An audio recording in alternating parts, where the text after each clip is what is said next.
スペー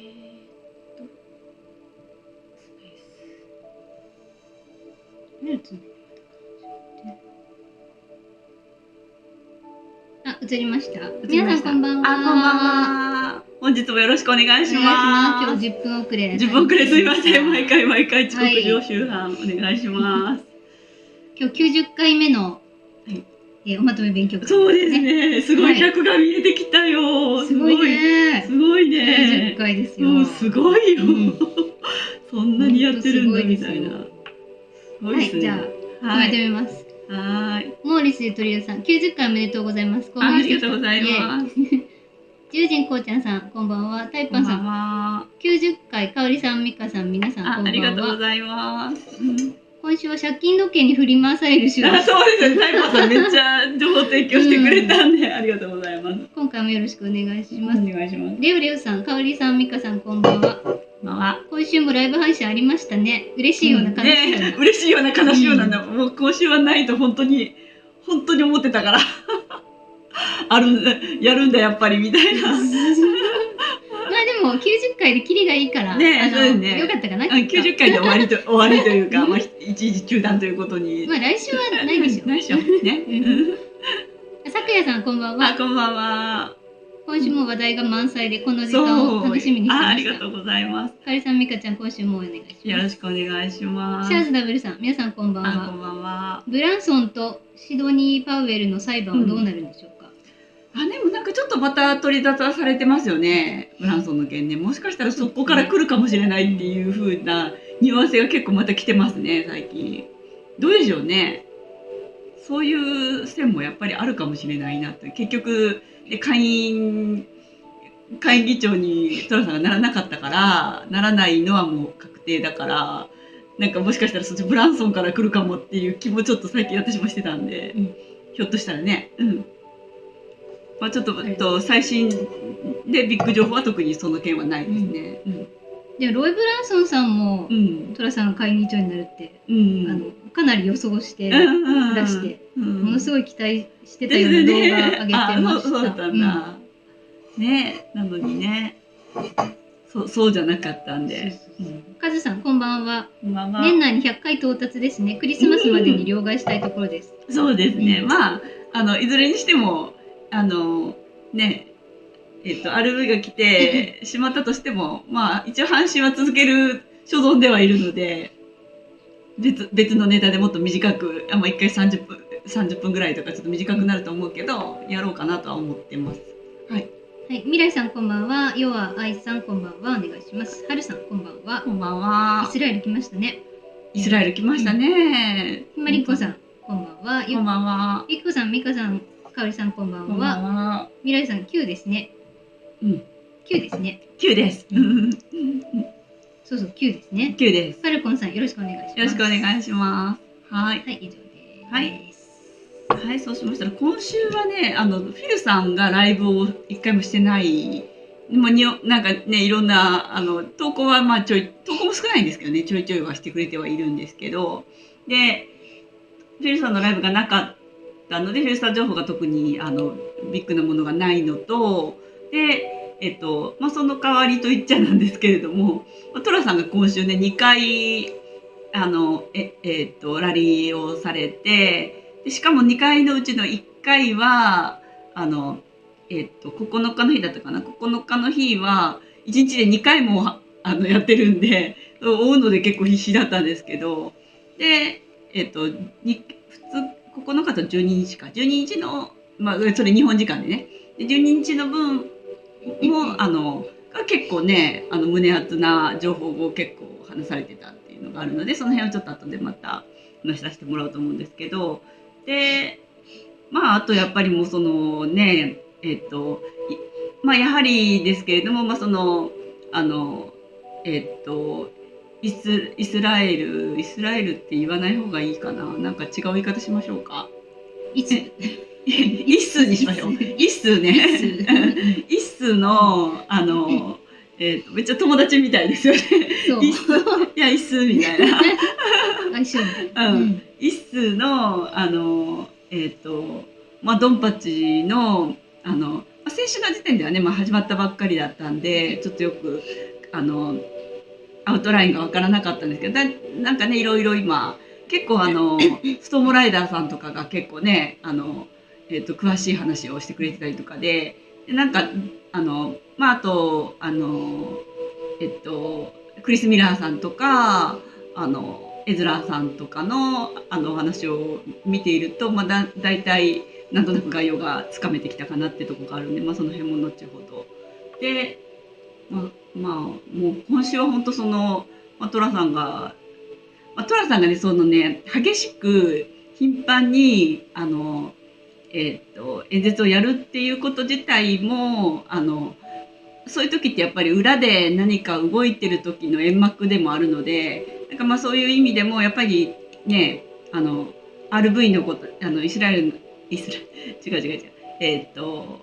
イラクのごめんなさい、イラクの RV がもうねそこも本当に今せめぎ合ってるんだと思うんですよね。もう来るか来ないかみたいな感じでね。でちなみに今週水曜日モスクワに須田ちゃんが行きましたのでね、須田に首相が行ってでいろいろ詳しい話はまだね入ってきてないですけど、なんかエジプト後でまた言いますね、そういうのがあったりとか、めちゃくちゃ絶対いろいろ調印してるだろうって思うんですけれども、何のためにモスクワに行ったのかって言ったらね、プー様と会いにいろいろあると思うんですけど、でまたそのねブリックスに加入するという意思を表明されたっていうのもあるんで、それが一番結構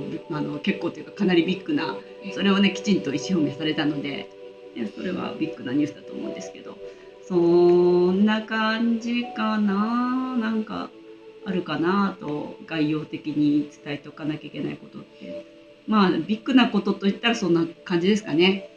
はい、じゃあそうですね。じゃあ細かいお話に。リッキーワンコさんこんばんは。こんばんは。かうちばさんこんばんは。こんばんは。リボンちゃんさんこんばんは。こんばんは。10月10日ミッキー時計なんかありましたか？そうですよね。特に表面的に見てはびっくりするような大きなことは特になかったんですよね。だからそのフィルさんがそのミッキー時計はそういう何かそのイベントのことを指しているとは言ってたので、あれねもともとそれフィルさんのライブとかでもすっごく以前にそういう話題が出てたんですけど、ミッキーがこう手を上向けにしてるので11を指してるっていう話があったので、11月10日をちょっと次はね何かないかなって思うしかないかなみたいな、ね、結構期待してたんですけどね私も。あとかなりね、あと10月15日も、フィルさんがねちょっと前にライブで15のナンバーを示唆するようなユニフォームシャツを着てたので、15日もちょっと次は気になってくるかなと。で次ちなみに、トラさん次のライブが、ライブじゃないや演説が、月曜日なので16日なんですよね。で今日14日で、もうすぐ15日になるんですけど、15日金環日食ですね。で日本の時間、アメリカでは14日なんですけど、日本見えないですけれども、日本ではスタートするのが15日今日今から日付が変わってのなんか1時ぐらい1時何分かなんかからだったと思うんで、なんかそこぐらいからライブ YouTube のライブでなんか見れるらしいので、それもちょっとね後で見たいなと思ってるんですけど、後でご案内させていただけます、興味ある方は。なんかやっぱりそこと作戦のスタートがリンクする可能性も非常にあるなって私は思っているので、ちょっとそれはそれで気になってるんですよね。わからないですけれども。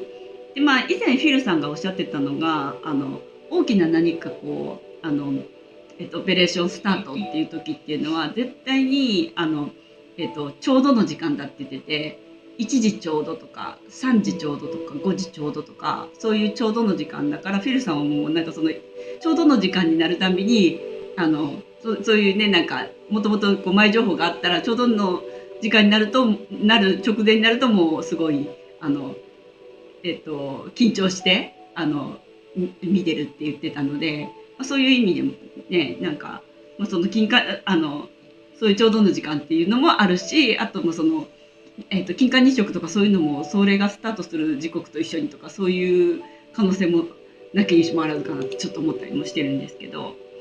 はい。はい。じゃあ始めていきましょう。始めていきましょう。はい。では、もう今週はね、そういうそのフィルさん系もお話もないので、ちょっとじゃあ一番スタートで先ほどちょっとお話しした金環日食ですね。一応ちょっと画像だけ見てもらって、で一応そちらの YouTube のリンク貼りますね。あれこれじゃなかったっけ？私貼ってた。あれ？私のツイートがない。なんか金環日食この下に私なんかツイートしてたと思うんだけどね。違うかった。あ、これじゃないや。私貼るやつ間違ってるね。これじゃなくて。それこれ？それを貼っちゃってて、全然それ出しててもらって大丈夫なんですけど、私が出そうと思ってたのはこれじゃなかったな。その同じ金環日食だけど、もう一個の方ですね。ちょっと待ってね。ちょっと間違えちゃった。金環日食。じゃあ画像だけ出しておきましょうかね。そうですね。こちら。じゃあもうこれはこっちには出すけど、これじゃあもう、じゃあもう一回じゃあこれ掘りますね。間違えちゃった。ちょっと今日からなるべくコメントを途中でちゃんと挟めるように。今日はちょっとね内容が全体的に先週よりも少ないので、今日は全然大丈夫。でも本当に先週みたいにこう話が多い時はちょっとね、できるだけコメントたくさん書いていただいたうちでもうちょっとこちらでピックして全部は読まないような感じにはしていこうかなとは思っています。はい。ちょっと画面を見ながらこう視界に入るところにちょっと配置してちょ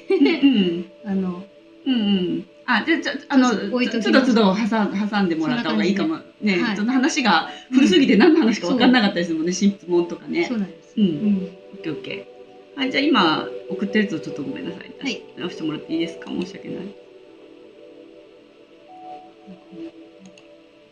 でこっちなんですね。はい、こっちなんですけど、なんかね、ちょっとそのインサイダーペーパーさんもね、その時が来たみたいなね、言い方してたんで、めっちゃちょっと気になったなと思ったんですけど、で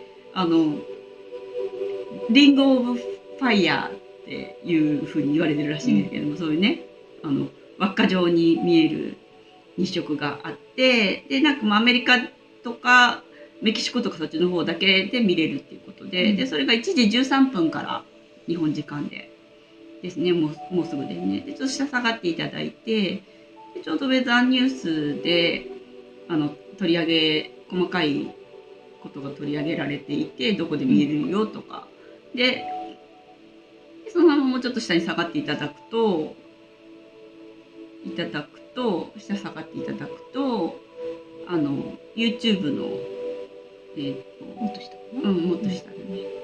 YouTube でそうライブしてくれるらしいんで。これ。そう。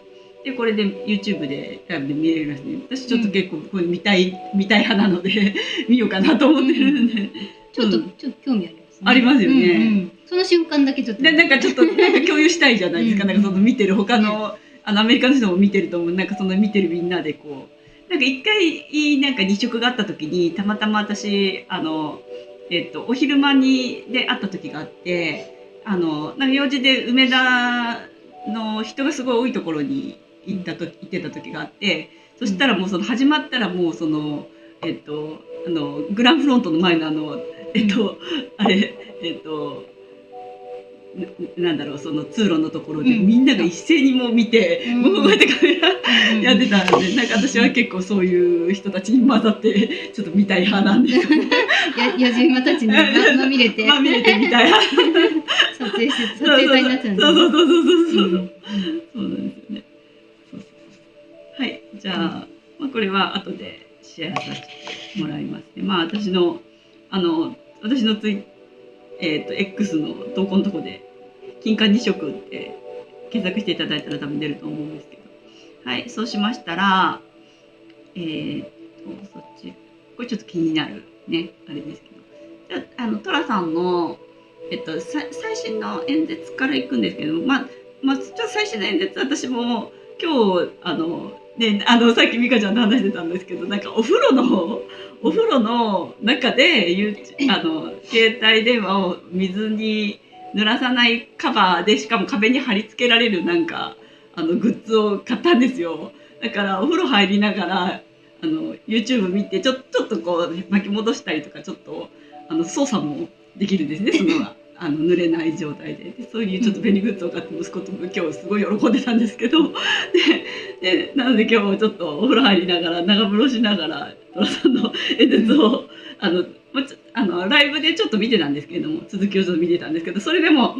長いからね、1時間半ぐらいとかあるからまだ3分の2ぐらいしか見れてなくて、ちょっと最後まで見れてないんですけど、大体概要的にまたちょっと今回はまた前回のニューハンプシャーの時ともまたちょっと全然違う内容が多かったて、結構やっぱり前回の時はあんまり一数のことはあんまりちょこっとしかなかったんですけど、今回の演説では結構一数の話が結構多かったですね。でなんかあと馬馬尾さんのことを言う時にバラクフセイン馬馬尾ってね、フセインって何回も言いましたね。なんか強調したんで、それはやっぱそのねその過去のその戦争のことの話とかをちょっと皆さんにアテンションしたいのかなって思いました。ではいでそれですね、開けてもらっていいですかね。トラさん12日の演説より上からいきますね。これ何だったかな、どれがどれかそうですね。これもうこの辺でちょうどうまくまとめてあるんで、じゃこれこちらがねちょうど昨日ダチディガーさんがまとめてくださっていて、すごい内容になるんですけれども、トラさんの演説をもう一度聞いてみた。そして彼の発言をここにチェックしよう。トラさん、ワシントン DC の連邦政府買収について話し、これは単なる大きな不動産取引だと言った。DC の連邦政府による買収を行い、犯罪を防止し、阻止し、再び偉大に格調高いものにしたい。私は不動産業を得意としており、これは、大規模な不動産取引に過ぎないっていうことをトラさんがおっしゃったっていうことで、これ私の考えてダチディガさんが書いてたのが、トラさんが、コロンビア特別区を取り戻し、違憲の分離である DC 憲法とその、企業体を無効にすると言ったのだろうかっていうことでね。だからもうちょっと DC の結構そうで、これ私ちょっと今日聞いてた中でここは聞き漏れてたのか後半に言ったのか分かんないんですけれども、ちょっと聞いてないんですけど結構 DC の話は結構してたんですよね、他でも。だからなんかやっぱりちょっともうDC どうにかしなきゃいけない、もう悪の巣窟みたいなこういうところはどうにかしなきゃいけないみたいなことは言ってたので、もうちょっとそのどうにかここのこともこれからなんていうのかな、このことにもちょっとアテンションしたかったのかなっていうふうに思います。はい、じゃあその次下側ですね。はい。でこちらねエズラからで、これも今回のやつの件なんですけれども、昨夜寅さんは興味深い発言をした。彼は、ネタちゃんが、我々を失望させたことを決して忘れないと言い、これは恐ろしいことだと言った。彼はイムラン・カーン、過去ダイアナ妃の友人ですね。はい。を友人として称賛した。イムラン・カーンは、現在拘置所におり、寅さんとよく似た機密文書事件にも直面するね。そうですね。で、寅さんには忠誠心がある。ネタニヤフ首相は決して信用できないということで。ね、まあ、これもまた、ここもいろいろあるんですよね、これね。そうですね。だからまあもう、これも本当に、ここすごい複雑なので、まず、どちらにしてもこの辺りの情報を追うときに、ネタちゃんは、もう完全にホワイトハットに、なんだろう、元で動いてるっていうふうに思わないと、ちょっといろいろ勘違いしちゃうと思うんで、ね、そうですね。もう取り込まれてる上で演技している。はい。もともとはもうほんと極悪人なので、はい、もう極悪人なので、でも今なんか意外とちょっとあれって思うような行動とか、あれって思うような発言とかがあるたびに、それらはもう全部ホワイトハットに言わされてて、させられてることで、時々めっちゃいいことしたりもするんで、そういうのも含めて全部そういう風な感じでね、見ていただく方がいいかなと思います。私はそう思ってます。はい、では次。はい、じゃあこれもう美香ちゃんと今週何が一番胸熱だったって言って、私と美香ちゃんの中で第一胸熱はこれなんですよね。そうなんですよ。そうなんですよね。寅さんから来たんでね。寅さんが言ったんですよ。寅さんが今回の演説の中で、12日の演説の中で、寅さんは昨日の演説でクジラは岸に上がったと言った。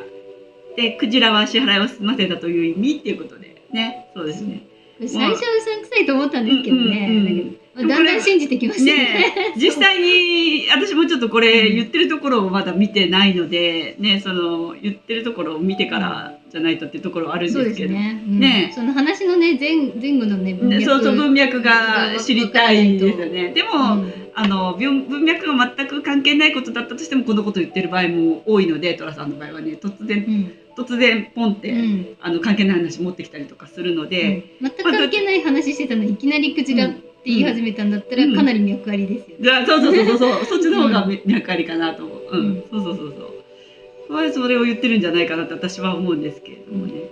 まあもう岸に上がったってすごいですよね。なんかもうその言い方自体もね。ね、そうなんですよ。まあもうだからやっぱそのね RV の方はRV の方じゃない。そっちの支払いの方が進んでいるということであろうと私たちは思っています。はい。これタッカーのこれは特にあれだったかな。タッカーを探してもいいかな。これちょっともう話が飛んじゃうんですけど、まあ、一応これも言っときましょうかね。タッカーちょっとすみません、なんか途中でちょっと演説とは関係ない話になっちゃうんですけど、ここに入れちゃったんで、でこれタッカー・カールソンさんのがハンガリーの首相と対話してる話なんですけれども、平和への道はただ一つ、それはドナルド・トラさんだ。タッカー・カールソン。ではあなたが、これハンガリーの首相とね話してて。ではあなたが、NATO の、責任者だったら、例えばバイジーさんだったら、ウクの戦争で次の一手はどうしますかって聞いて、そしたら、そのビクトル・オルバンハンガリー首相が、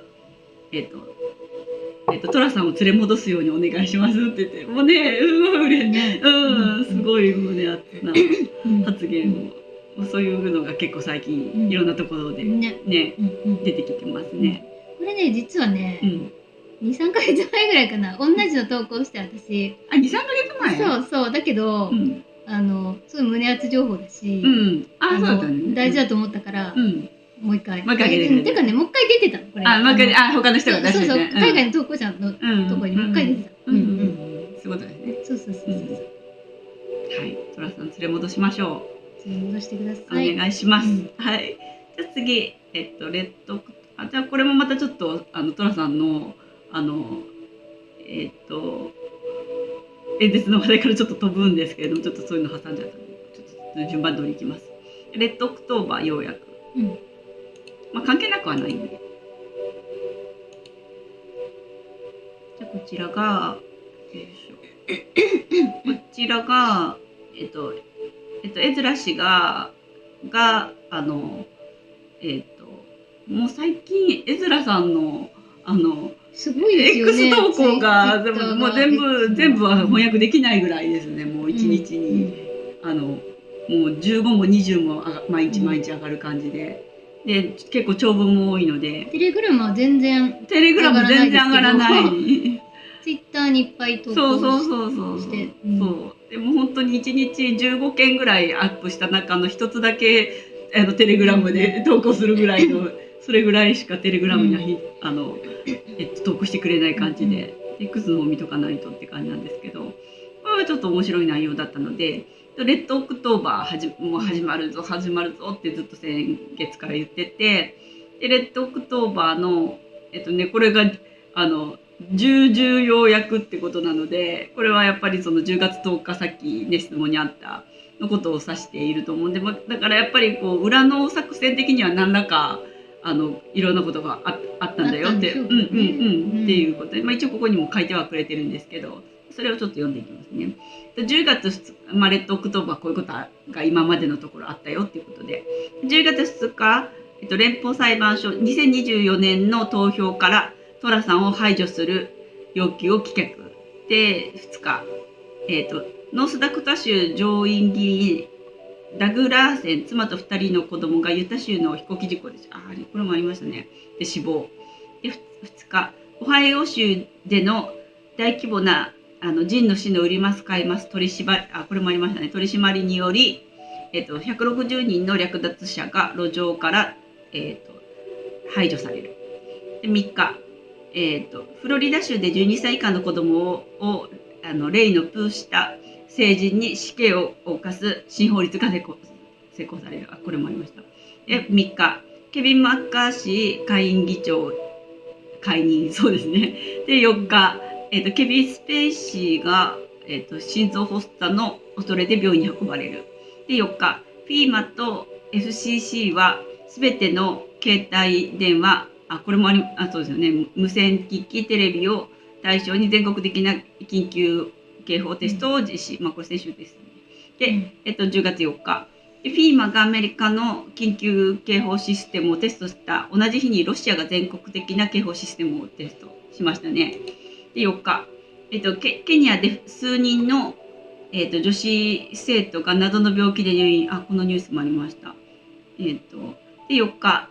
元ニューヨーク市警の組合ボスで、弁護士のロイ・ティ・リヒターが33年勤めた後、妻の誕生日にウェストチェスターの自宅で、自殺死体で発見された。彼はヒラさんと、アンソニー・ウィナーのラップトップにアクセスしていた。そうね、これはあんまり知らなかったですね。で、33年勤めたっていうのがちょっと33が気になる。で、5日、プー様が彼と彼の、同盟国は新しい世界を構築していると発表。5日、米軍機がシリア上空でトルコ軍の無人偵察機を撃墜。これもありましたね。5日、そうですね。で、ここから始まったんですよね。で、5日、米証券取引委員会が、イーロン・マスクを提訴。そうですね。5日、イラクは米ドルでの現金引き出しを禁止。5日、ドナルド・トラさんが下院議長に事務上弾を指示。で、7日、イスラエルで同時多発テロ発生。イスラエル諜報機関は活動停止。7日、イスラエルが宣戦布告。そうですね。で、7日、パプアニューギニアで6.7の地震。メキシコで 6.3 の地震、アフガニスタンで強い揺れに見舞われ数千人が死亡。そうですね。で7日、イスラエル国家安全保障会議がガザ地区での地上作戦開始を承認。イスラエルがガザ空爆を開始。はい。ね、これ7か。8日。で、イスラエルの安全保障内閣はヨムキプール戦争の以来の公式宣戦布告であるアレフ40条の発動を決議。8日、米軍はイスラエル、イスの、支援を示すため、米国、軍艦船と米軍機をイスに近づけることを計画。9日、イスの大臣がイスからガザへの水の供給を直ちに停止するよう命令。9日、ケビン・マッカーシーがイラン、ロシア、中国を新たな悪の枢軸とレッテルを貼る。9日、ロバート・ RFK ジュニアが、民主党予備選から正式に離脱し、無所属での大統領選立候補を表明しましたね。9日、サウジアラビアのムハンマド・ビン・サルマン皇太子はパレスチナ人の側に立つと表明。これもありました。で、9日、これめっちゃ便利ですね。いろんなこと全部言ってくれるんでね。まとめてくれてますね。で、9日、リンジー・グラハム上院議員、アメリカがイラン空爆を開始することを提案。9日、パレスチナ大統領マフムード・アッバスがロシアを訪問し、プー様と会談する計画を発表しましたね。で、9日、バイジーさん、機密文書調査の一環として、ロバート・ハー特別顧問の事情聴取を受ける。そうですね。これもなんかね、バイジーさんがなんか2日間出てこないとか、なんかありましたね。あれね、そのその時の話ですね。なんかその、尋問を受けてるみたいな、事情聴取を受けてるみたいな話がありましたよね。でもそのまま出てこなくなるんじゃないかと思ったけど、また普通に出てる人もあらみたいな。ね。で、9日、タイムズ・オブ・イスラエル紙はエジプト情報当局者がイスラエルは、ハマスによる攻撃の3日前に何か大きなものがあるとの再三の計画を無視したと述べたと報道。で、10日、ガザで停電。10日、ロシアがイスとハマスの戦争に参加する可能性を示唆。10日、プー様はイスとガザの紛争は米国の、中東政策の失敗を示していると述べた。言いましたね。10日、米国防総省はガザにいる米国民を救出するための特別作戦を否定しなかった。で、10日、イスのプロパガンダネットワークが戦争に関する複数のフェイクストーリーを流している。いっぱいいろいろ出てきてます。ことが発覚。で、10日、トルコのエルドアン大統領が空母部隊をイスに派遣することでガザでの大虐殺を計画していると米国を非難。ね、そうですね。で、10日、アメリカ議会がイスに20億ドルの援助を行う超党派、法案を提出。あと21日で記憶に残る11月となるということで、めちゃくちゃ読み応えありましたね。なかったですね。読み方たっぷりでした。でもすごい。これはエズラさんのツイッターなんですか？ツイッター、そう。これ全部ツイッターにこれ書かれてる。書かれてること。そうです。めっちゃ長いです。めっちゃ長いですよ。うわーって長い。有料プランに入ってるあれですね。そう。めっちゃ長くてびっくりみたいな。なんかジュディノートかと思いましたよ。おさらい的な感じなんで。ね、そうですね。何があって。ね、そうですね。もうでもすごいまとめてくださったので、すごい後で言わなくて済んだみたいな感じで助かりました。じゃあ次、戦争プロパガンダ、これは何だ。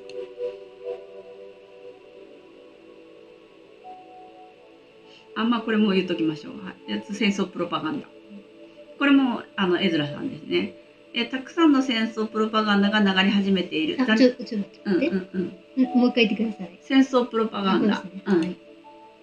上から順番に今言ってます。たくさんの戦争プロパガンダが流れ始めている。残念なことに多くのトラさん支持者はイス政府とフェイクニュースによって作られたこのフェイクの物語に引っかかってしまっている。最初のイラク戦争の前にはイラク人の保育器の中でクウェートの赤ん坊を殺したというフェイクニュースが流された。ね、そうですよね。で、シリア爆を正当化するためにバシャール・アル・アサドが、自国民をガスで殺したというフェイクストーリーが流された。ムアンマル・カダフィが自国民を殺害してレイノプしているという嘘はリビアを不安定化させ奴隷市場にするために使われた。彼らはいつも戦争の理由を正当化するために子供や女性を利用する。そのシナリオは捏造であるため彼らは一辺の証拠も見せない。すべての戦争は偽旗によって開始される。ということで。っていう、もうこれも本当これが事実だと私も思っていて。で、ここに貼られてる画像なんですけれども、マジョリテーラ・グリーンさんで、ハマスは動物よりも悪い。赤ん坊の耳を切り落とすなんて言語道断だ。完全に悪だ。新パレスチナ派はハマス派だっていうことで、こういう感じで、トラさんのを支持している人たちもみんな騙されちゃって、新パレスチナ派はダメみたいな風になっちゃってるから、これはこういうことが今起こっちゃってるよっていうことを言ってました。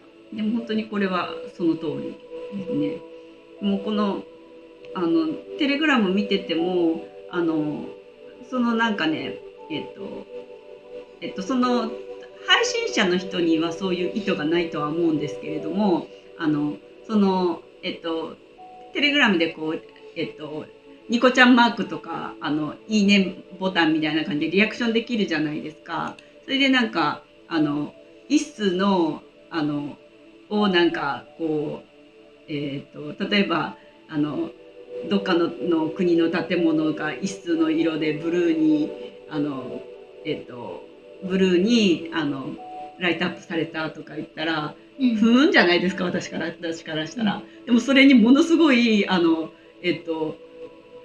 手とかいいねとかのボタンに絶対それ配信者の人はそういうこと意図としてないと思うんですけれども、すっごい配信者の人と意図と違うリアクションがいっぱいついてるんですよ、どこ見ても。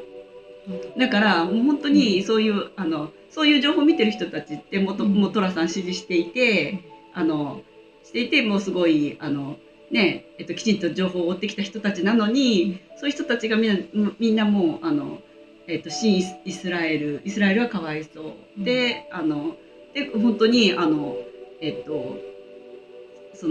マスイコールハマスイコールテロリスト？テロリストで、新パレスチナっていうのはもうハマスを支持している人っていうことでダメみたいな、そういうムードになっちゃってますね。なってる人がいっぱいいます。だからって思います。そういうリアクション見てうわーって思いますね。海外の人でも海外もめっちゃ見てそのリアクション見てもらいます。そしたらもうすごい、みんな絶対配信者と意図と違うところのあれですね、リアクションがついてます。大量に、すごいね、そこまで見てる。そうリアクションまで見てる。そう、リアクションがすごいです。アミールちょっと読めないサルなんとかファティさんサルファティさんだかな、あの人のとことかね、もう絶対本人の意図と違うリアクションがすごいついてますね。はい。で次接続なんでトラさん声明いきますね。はい。でこれがねなんかねもともと私これ誰だこれかテレグラムの誰かが誰か主要な人がX 投稿を引用してトラさんの声明の内容を貼ってたんですね。でそれをX 投稿の方から私はリツイートする形で記載したんですけど、なんか元の投稿が消されてますよね。ね、これですか？そう凍結されたらしいんですよ。でそれ誰だったか覚えてないんですよね。あ、そうなんですか？もともと自分がフォローしてる人じゃなくて、テレグラムで誰か、確かスティーブ・バノンさんか誰かだったと思うんですけれども、がこれを引用されてたので、私はこっちからX の方から投稿引用する形で投稿したんですけれども、サスペンドされてるって出てあれみたいな。もうつい最近凍結されたってことですね。ってことですごい。これ投稿した時はそうじゃなかったんで、もうちょっと何かわからないんです。投稿したのって本当につい最近ですもんね。2、3日前とか。そう2、3日前とかね。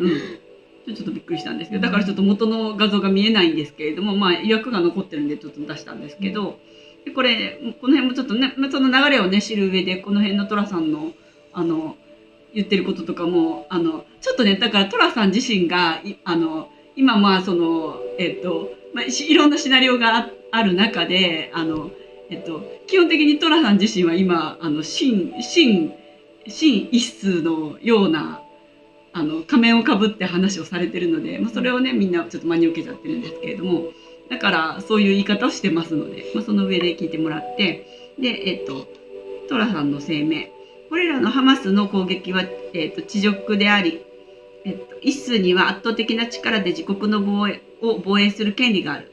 悲しいことにアメリカの税金がこれらの攻撃の資金源となり、多くの報道ではバイジースタン政権から提供されたとされている。ということで、画像が貼られていて、でそちらがこれらのハマスの攻撃、一緒で同じですね。でその後に続きがあるのか。画像はないけど、そうですね、ないですけれども、画像の訳があって、で私たちはアブラハム合意に通じてあったんですね。通じて中東に多くの平和をもたらしたが、バイジーさんがその平和の想像をはるかに超えるスピードで削り取るのを見るだけでまた始まった、そういうことを書かれてました。はい、じゃあ次。じゃあ次またそしてね、演説の話してたのに違う話がいっぱいあるんですけど、関連してるのでもうここに入れようと思って、はい。あとバラバラにするとちょっと関連性がなくなるんで、じゃあトゥルースソーシャルから2ついきますね。今トラさんに関する話っていうことでくくりで見てもらったらと思うんで、はい。で次がトゥルースソーシャルからで、イスへの攻撃は2020年の選挙が不正に操作され盗まれていなければ起こるチャンスはゼロだった。選挙がいかに重要かを世界に知らしめた。イランは壊れていて口だけだったが、今はお金持ちで傍観している。アメリカ史上最悪で最も無能な大統領であるユガンダ・バイジーさんがなぜこんなことが起こるのを許したのか。アブラハム協定と、平和から前代未聞の首都破壊へ。とはいえ、この大きくて非常に危険な問題は、解決可能だ。アメリカを再び偉大に。もうね、救世主のトラさんがここから入ってくるっていうシナリオだと思うので、はい。そのためにトラさんは今真一数でなければのように振る舞っておかなければならないんですよね。で次、その次トゥルースソーシャルの2列目、2段目。さっきのやつは多分今日私が投稿したやつ。これちょっと前のやつですね。はい。でこっちがイスでのテロ事件は大規模な対応の後、トラさんはバイジーさんとバマオさんを標的にした。アメリカ国内でテロ攻撃が始まるのか。で画像訳。これはあれですね、トランプネフューさんが書いたやつですね、今のところで、こっちが画像訳のところが、トラさん自身のトゥルースソーシャルの話ですね。で、トラさん、イスラエルを攻撃したのと同じ人々はかつては美しかった米国に完全に解放された、南国境から記録的な数で流入している。彼らは我が国への攻撃を計画しているのだろうか。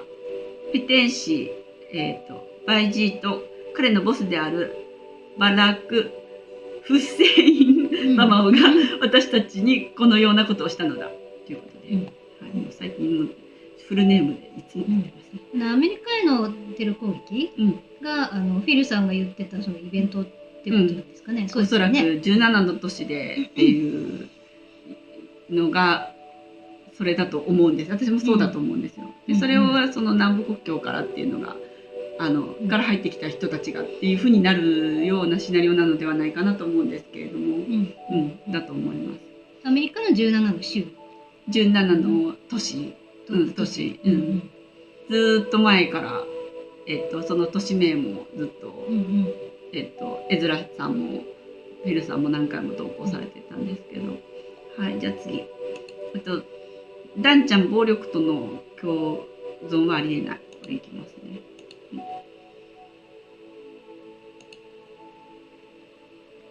よいしょ。はい。こちらが、これもそのトラさんの、これ今回の演説からですね。最新の演説からですね。で、この暴力との共存はありえない。容認することも受け入れることも弁解することも無視することもできない。テロリストが罪のない人を殺害し、神の名を偽る旅、それは信仰を持つすべての人に対する、侮辱となるはずだ。テロリストは神を崇拝しているのではなく死を崇拝しているのだ。ということで。はい。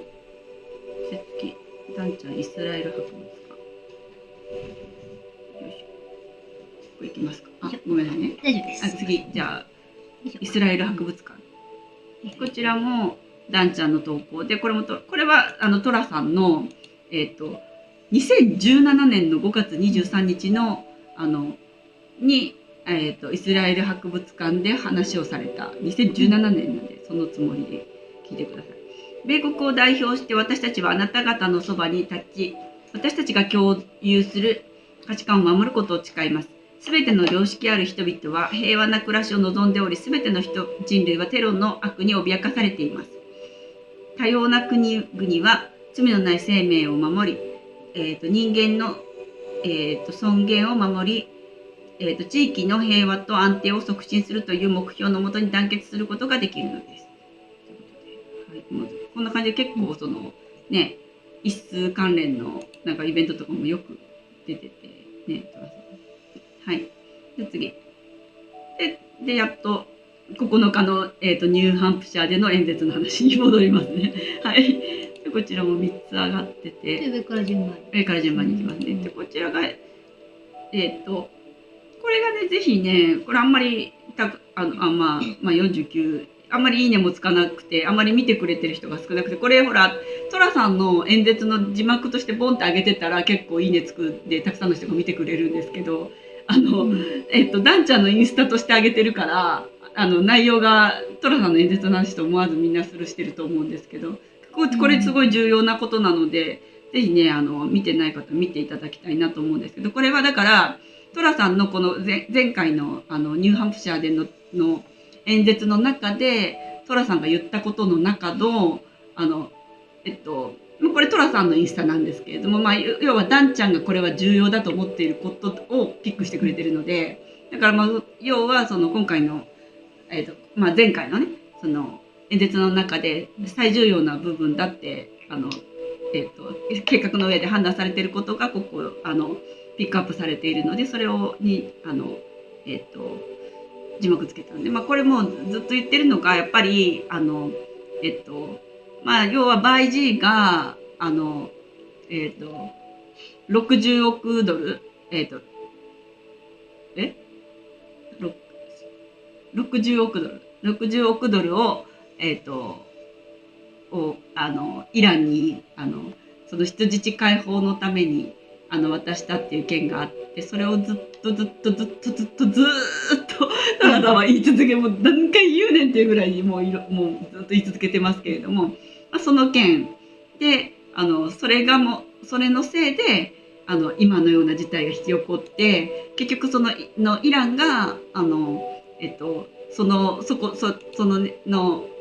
60億円を使って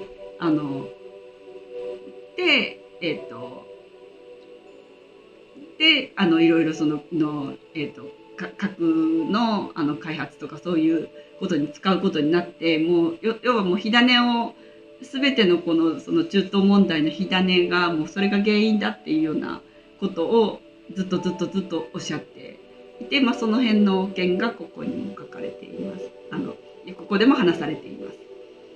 はい、じゃあ次。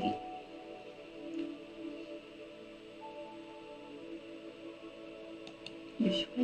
じゃあ次、2つ目。2つ目、上から2つ目。こちらが、これ MJ トゥルスさんの投稿で、確かスティーブ・バノンさんが多分上げてたんだったと思うんですけど、でこれね、トラさんがまたやったということで、先ほどニューハンプシャーでの演説でまたポートフォリオに大統領印、2回連続でやりました。直近の演説ではやってない。そう、直近のやつは違う方です。もう私も見てて、テレプロンプターだったんで今回は、だからあれだったんですけど、この時もまたこうブック見ながら話すっていうような感じだったので、でまた出ましたよということで、大統領です。はい。で次3つ目。よ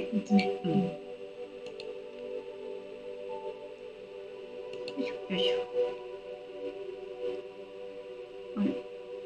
これはそうか、これは何個かここでちょっとこれはただダンスだけ見てもらおうと思っただけです。ちょっと可愛かったんで、なんかこのめっちゃ可愛かった。背中洗ってるみたいな動き。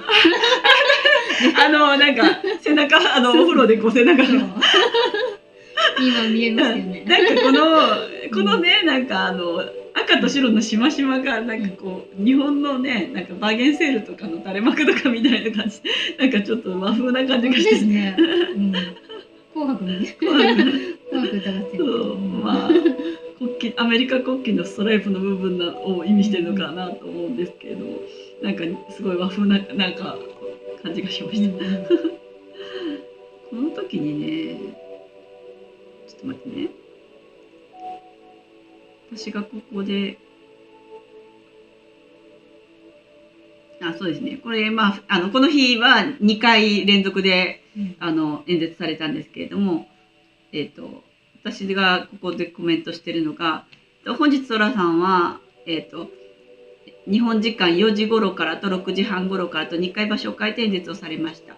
1回の演説はテレプロンプターが使えなくて、トラさんはノートのカンペを見ながらの演説でした。下を向いて文章を読んでいるような感じの演説は初めて見ました。本当そうでした。珍しい、珍しかったですね。でその時に大統領印がこう見せたということですね。で、ほぼ2回目の演説と同内容でした。私の考察ですが、トラさんはイスラエルの戦争でバイジーの対応の悪さなどをしきりに話していますので、この戦争の責任をバイジーに押し付けてからバイジーを退任させるというシナリオだったのではないかと思います。トラさんは任期中一度も戦争を起こさなかった大統領であり続ける必要があるのです。いや、本当にそういう作戦だと思いますし、トラさんは任期中一度も戦争を起こさなかった大統領っていうのはもう絶対にそうしたいから、そうである必要があるので、だからバイジーさんをまだここまで引っ張って残しているのかなっていう感じですね。今もう全ての責任をもう全部ぶっかけてから出てってもらうというね、下がってもらうということですね。でそんな感じですね。なんかこの下側のやつがこれ大した話じゃないですけども、下下がってもらって、でこれなんかめっちゃトラさんバイジーのモノマネをするんですよね。もっと下ですね。もっと下ですね。モノマネをするんですけど、みんながもう笑うようなシーンだったんですけれども、基本的に何もしていないバイジーがビーチに行った時、サンブレラを持ち上げることもできなかったことを罵って、でもそのモノマネとかするんですよ。で私の方がこれ私は日本語で体格もいいって言ってるけど、これ英語で何て言ってたんだろうな、なんかもう自分はもう体格もしっかりしてるから全然あんなヒョロヒョロのダメだよみたいなような感じで、サンブレラも持ち上げることができない、あんなヨボヨボじゃんみたいな、でめっちゃ罵っててみんなお笑いしてました。はい、っていうのがありましたね。もうここもそこまで言うかぐらいにもうずっと毎週の悪口ばっかり言うもう、はい、もうそういうことをする必要があって、そういうことを今やってる。はい、じゃあ次。史上最大の、強制送還ね、もうこれもだからずっとこのメキシコ国境の南部国境の話も毎回すっごいもうどんだけ言うねんぐらい言ってるんで、これもまたね、はい、速報インサイダーペーパーから、トラさん史上最大規模の強制送還作戦を開始すると発言しました。はい、するそうです。日本もやってほしいですね。強制送還作戦。もう日本もやってほしい。本当やってほしい。本当にやってほしい。悲願ですわね。ね、なんかちょっとお話変わりますけど、まあ全然 YouTube で取り上げたことがあんまなかったかもしれないんですけど、私たちのテレグラムチャンネルで、まあ、私のもともともうね、多分ね、私がもっとフォロワーさんがまだもう1000人とか2000人ぐらいしかいない時からずっともう2年以上前からずっとフォローしてくださってるイラク人のフォロワーさんがいて、で最近よくDM でやり取りしたりとかテレグラムチャンネルにいろいろ投稿してくれたりとかして質問してくれたり、いろんなことを教えてくれたりとかでイランのね今こういうニュースがあってでもこれ本当ですかって聞いたら結構いや実際今こんな状態だよとか結構イラクの現状のことを教えてくれたりとかするんですけれども、で何の話をとしたんだろう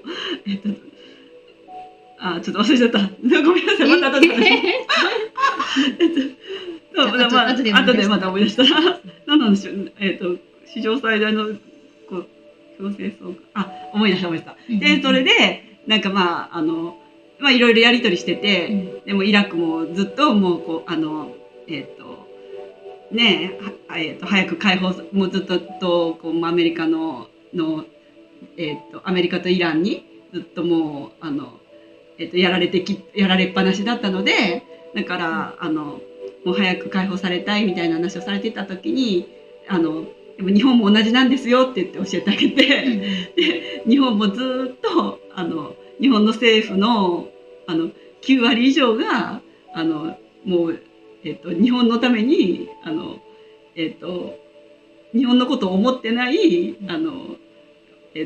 他の国の、中国共産党のことしか考えたために動いてる人たちだから私たちも早く解放されたいんですよって言ったら、もう同じなんだねっていう感じでそう実は同じな日本はなんかそういう目に遭ってないように周りから見えるかもしれないけど、日本だって同じなんですよっていうことを伝えて、そうなんだって言ってちょっと話を共有してたんですよっていうことがありました。はい、それを思い出しました。はい、じゃあ次。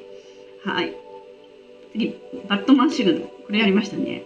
これは、ここからね、結構、この話は後からいろいろ出てくると思うんですけれども。はい。こ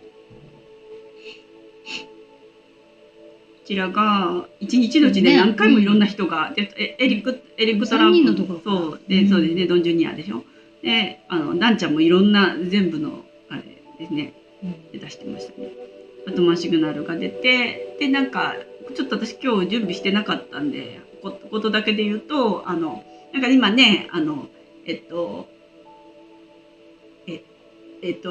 DC の国会議事堂がなんかレンガで囲まれてるみたいになってて、でそれについてこれ誰が言ってたんだっけバットマンでもなければバットマンでもない限りこれは突破できないでバットマンでない限りって言ってでトラさんだったら突破できるっていうことを言ってますよね。誰が言ったんだったっけなっていう話がありましたね。もともとは誰が言ってたか忘れちゃいました。忘れちゃった私も。はい、じゃあ次ひらひらさん、これ何だったっけな。これね、まあ一応言っておきますね。言いたいと思って出したんだから私が。はい。じゃあこれ。10月6日、ひらひらさんは、トラさんが、カルトメンバーは正式に、脱洗脳される必要があると述べた。10月7日、一数で起きた偽旗テロ。10月8日、マガ保守派の半数は、戦争反対からパレスチナを消滅させなければならないのか。そうなんです。こういう風になっちゃってるんですよ。ね。で、これが、ひらひらさんは簡単に彼らを、ディプログラム。で、これディプログラムっていうのは、私もちょっとこの言葉自体も分からなかったんですけど、調べたら、もう、人の信念を強制的にやめさせるっていうことですね。で、これをしようとしたようだ。あなたはディプログラムされましたかってことで、これが今蔓延してるんですよ、実際に本当に。だからそうやって、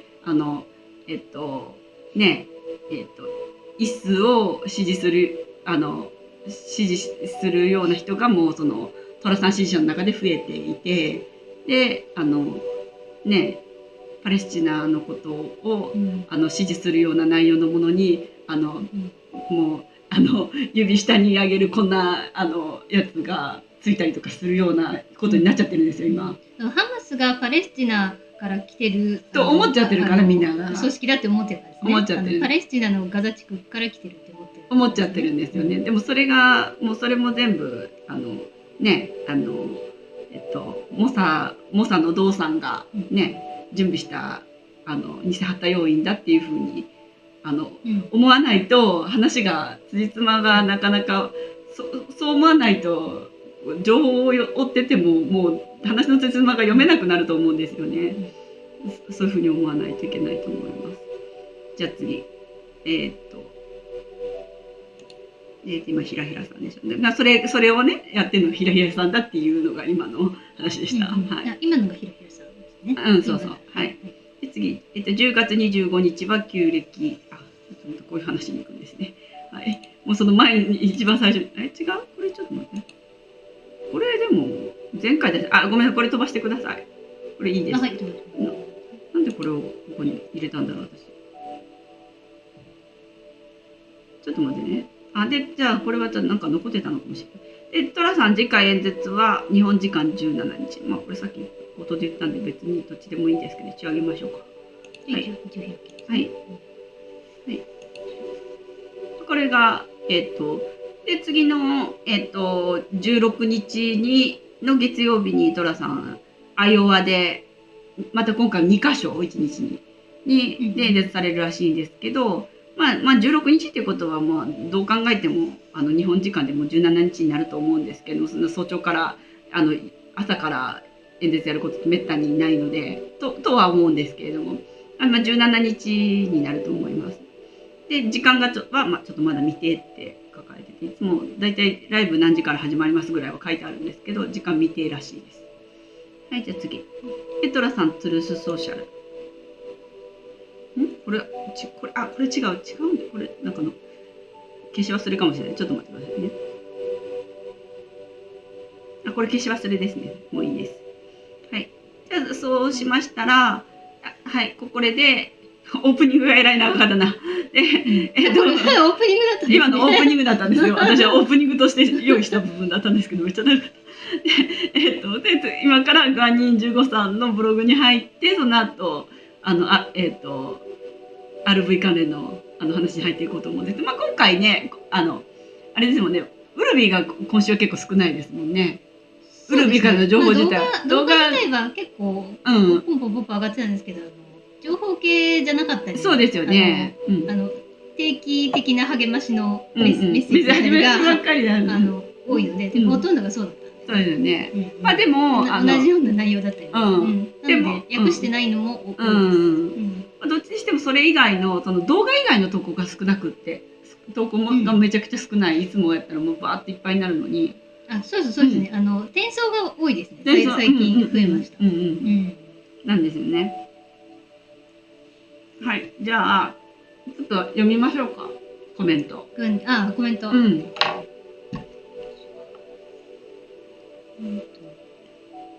々お待ちくださいね。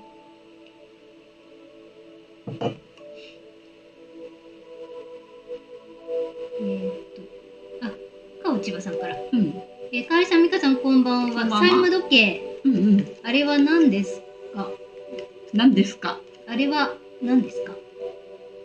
なんでしょう。あれとは借金時計のことかな。借金時計っていうのは何なんですかってことかな。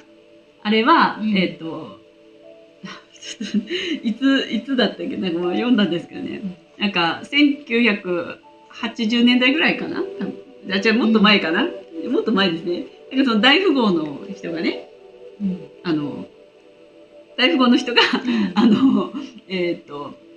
始めたんですよね。その今アメリカの債務がいくらあるかっていうのを80年もっと前かもしれないな、ちょっと忘れちゃった、もっと前かもしれない。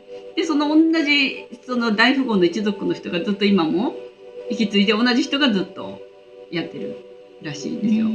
で今ね、最近そのいろんなね聖書の話とかを、一本気になった。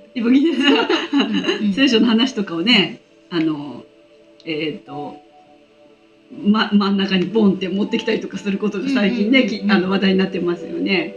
なんかいろいろ装飾品がね、くっついたりしてますね、最近。じゃあちょっとこの、コメントの話だったらそれ出しますね。はい。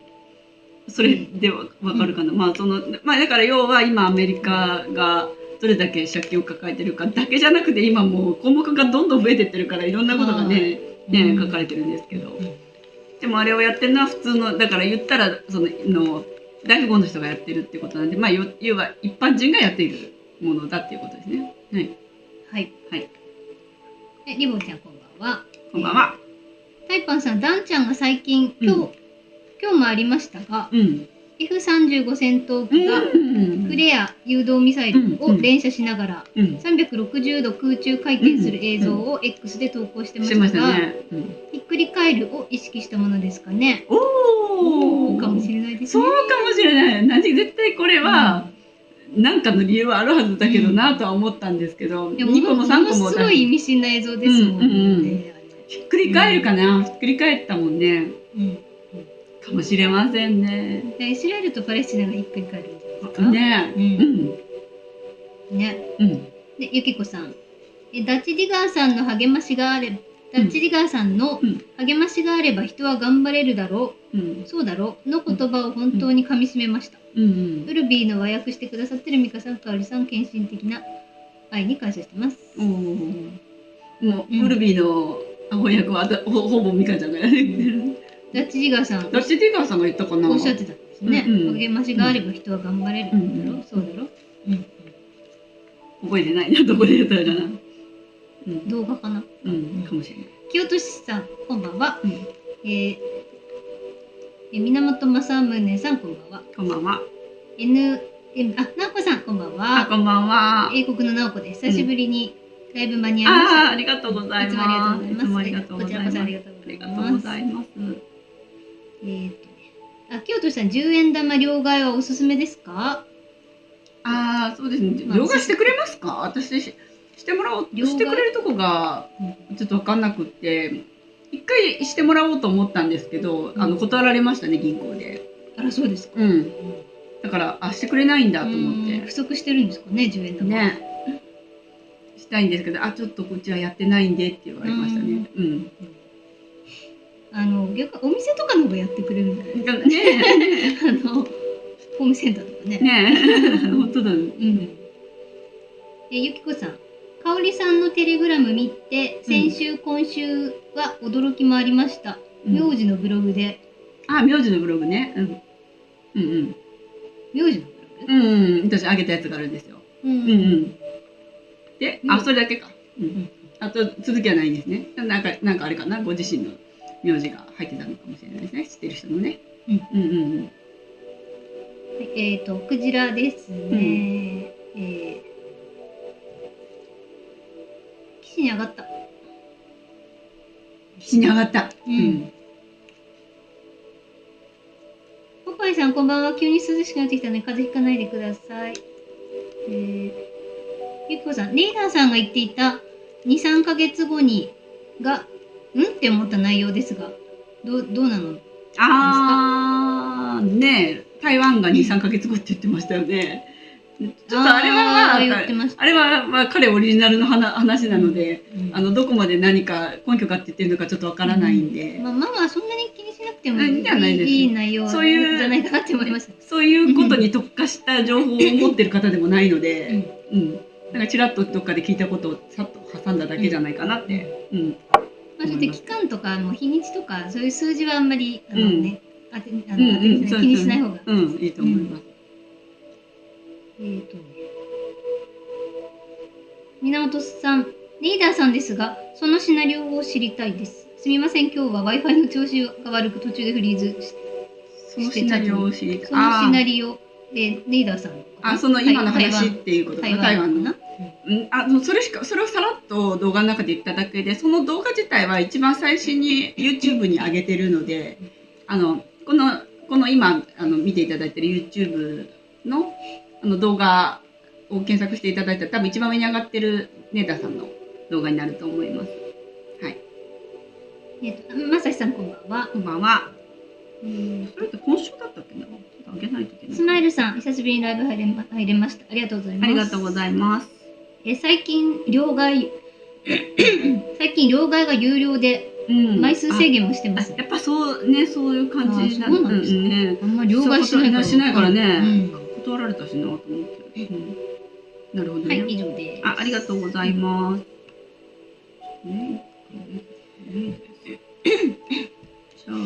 じゃああれですね、グアニーさんちょっと戻りますね。はい。今週やったような気がする。グアニーさん。11日だからこれ今週だな。今週でしたね。これ後で話します。13日からでいいですよね。はい、そうですね。はい。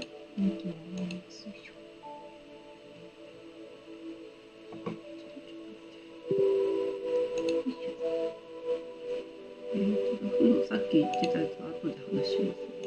これで債務時計の話するって言ったのさっき忘れてた。いや、その後で。ちょっと待ってくださいね。よいしょ。じゃあ読んでみましょうかね。お願いします。皆さんこんばんは。昨日チャーリーワード氏から直接ホワイトハットのメンバーからもらった一数の戦争に関してのメッセージはとても私たちでも安心できるような内容でした。そのメッセージはメンバーオンリーの動画が始まる2時間前にもらったメッセージでした。それでは内容をご紹介します。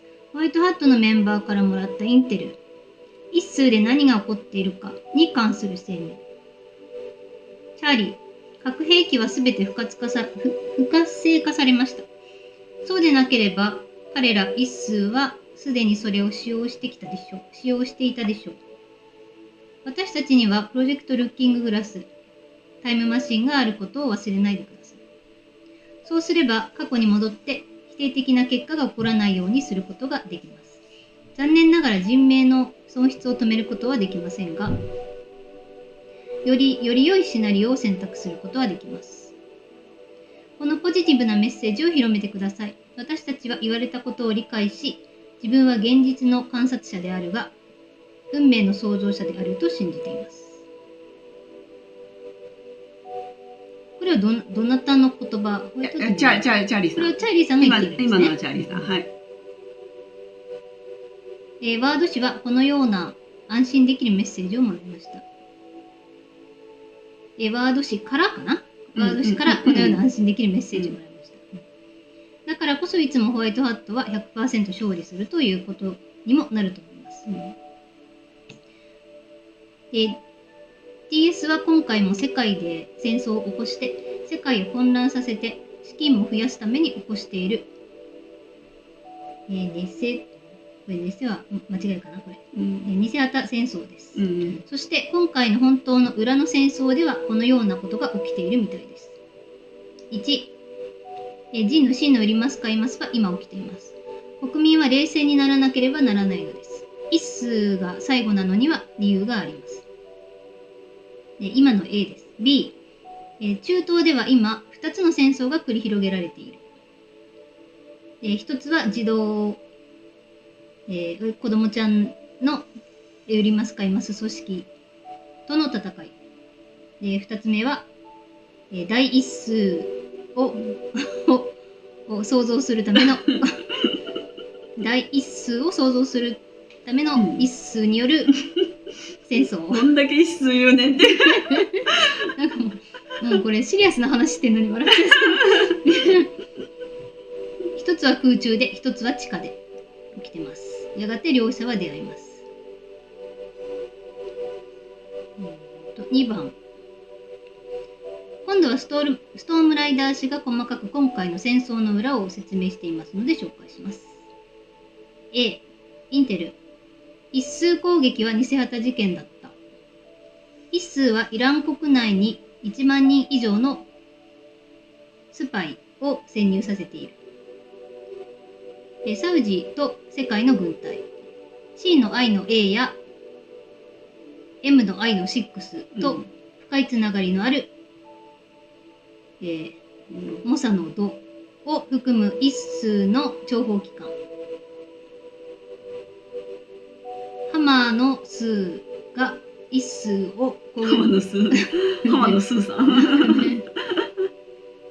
数を攻撃しようとしていたことは、攻撃の数時間前を含め数週間前、数ヶ月前から全て知られていた。アメリカは攻撃が来ることを知っていたし、オーストラリア、イギリス、カナダ、EU の諜報機関も知っていた。イラン、一数、パレスのチナ、そしてその近辺上空の複数の衛星が一数に向かって移動する数千の軍隊を捉えていた。すべての主要な諜報機関は攻撃が近づいていることを知っていたし、パレスのチナにいる報道記者、一数のスパイも攻撃が近づいていることを知っていて、一数と軍に警告を発しようとしていた。一数に連絡を取ろうとしたインドの諜報機関も含め、誰もが攻撃が近づいていることを知っていた。友達みたいですよね。一数とか連絡を取ろうと思ってみたいな。もう一数に教えようとしたのにあいつ聞かねえんだよ。連絡取ろうと思ったのにさみたいな。しかし一数司令官と大統領は攻撃前に全ての通話を遮断した。警告。 B、 一数への攻撃は C の I の A、 モサのド、 M の I の6の助けを借りた内部犯行であり、米国からイランへの60億ドルの資金提供の大部分がこの作戦の資金源となった。使用された武器は右空の闇市場で入手されたもので、 NATO やアメリカから提供されたものだ。一数の大統領とネタちゃんは攻撃が始まる前に全て身を引き、一数の情報機関や軍の司令官たちに身を引くように言った。情報にミスはなかった。一数は意図的にスタッフを起こさせたのだ。戦争の霧。DS もホワイトハットもこれらの事件が起こることを望んでいた。DS もホワイトハットも将来の一数支配のために戦っている。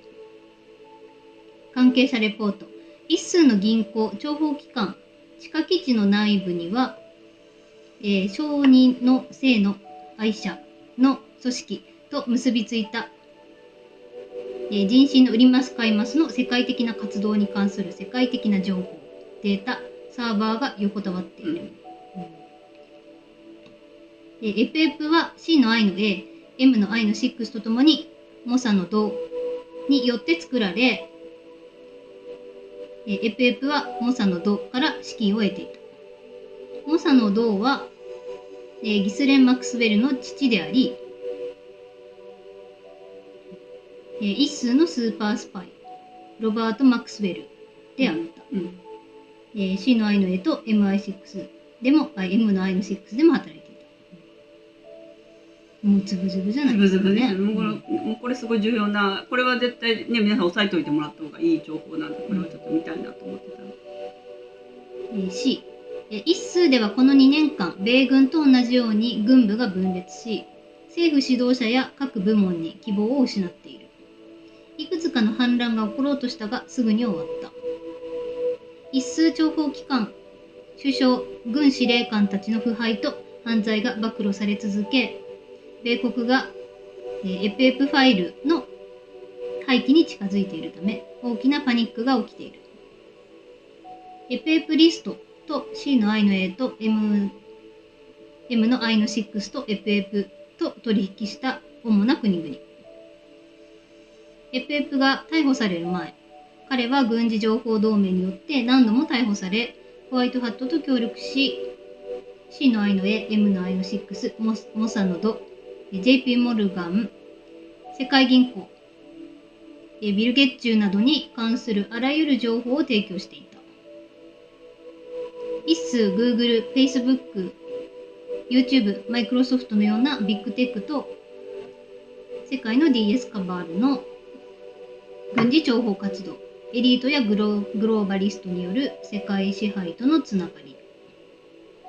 D、この大規模な嵐の到来に C の I の A、モサのド、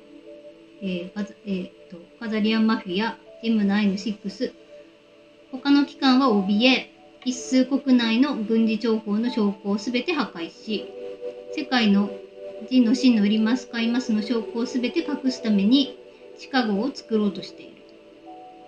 Facebook、Google、YouTube が支配する世界のビッグテック。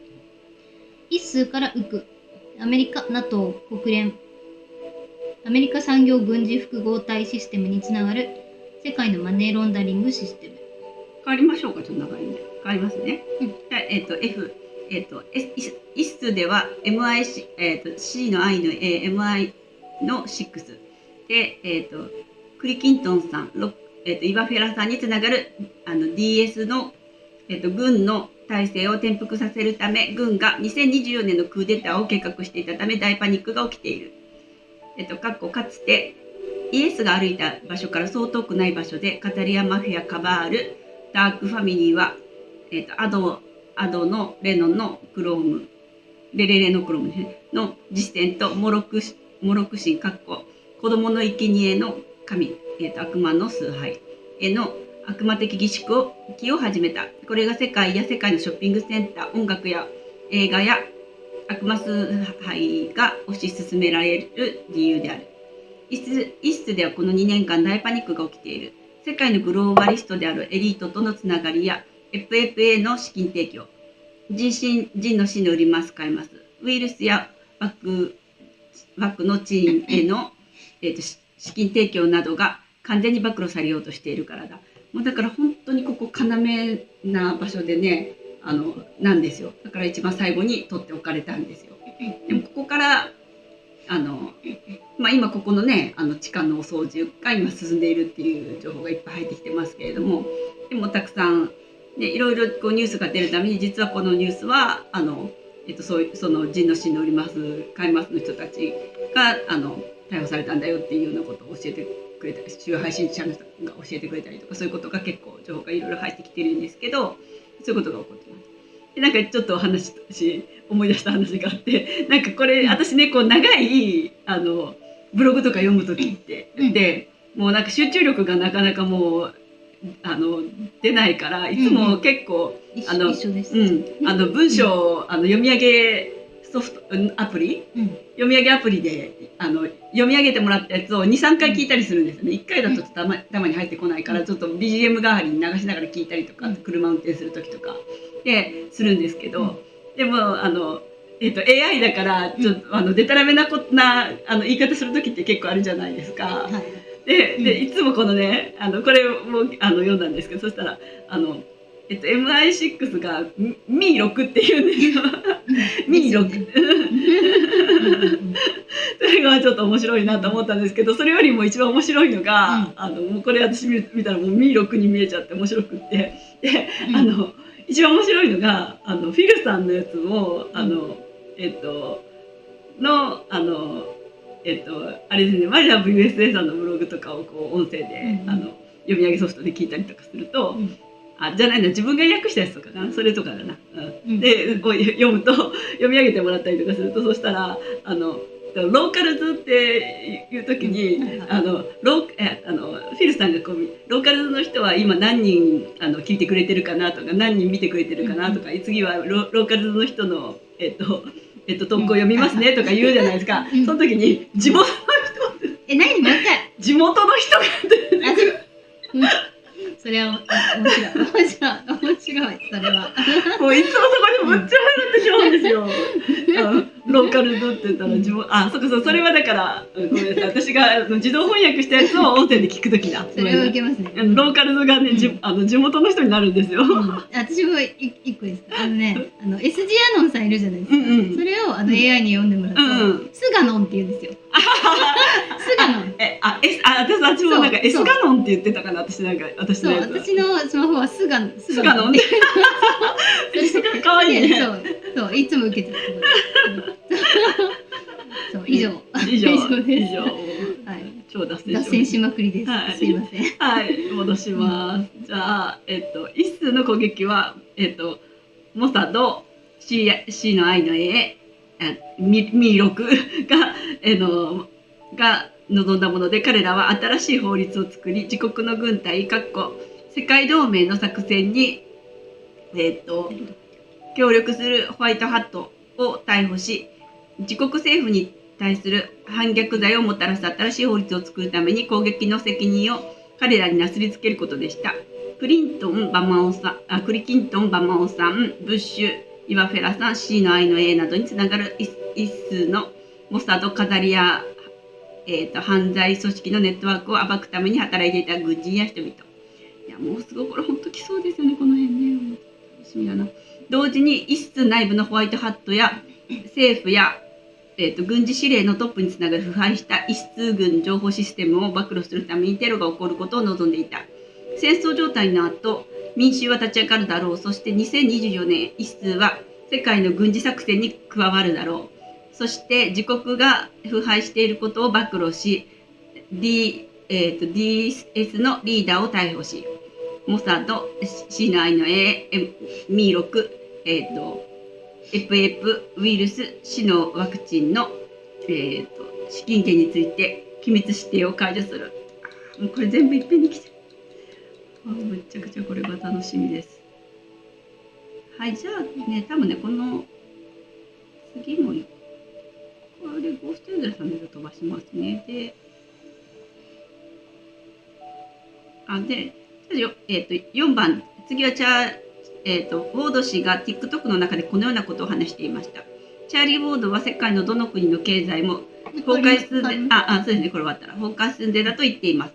これこそ私たちが待っていたものです。QFS システムに参入してください。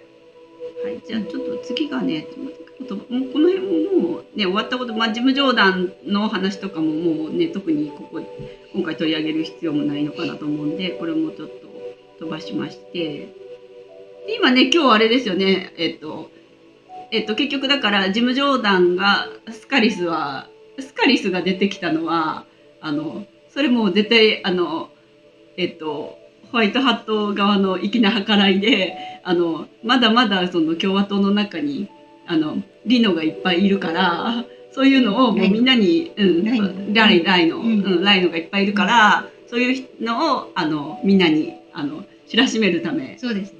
絶対そうですよね。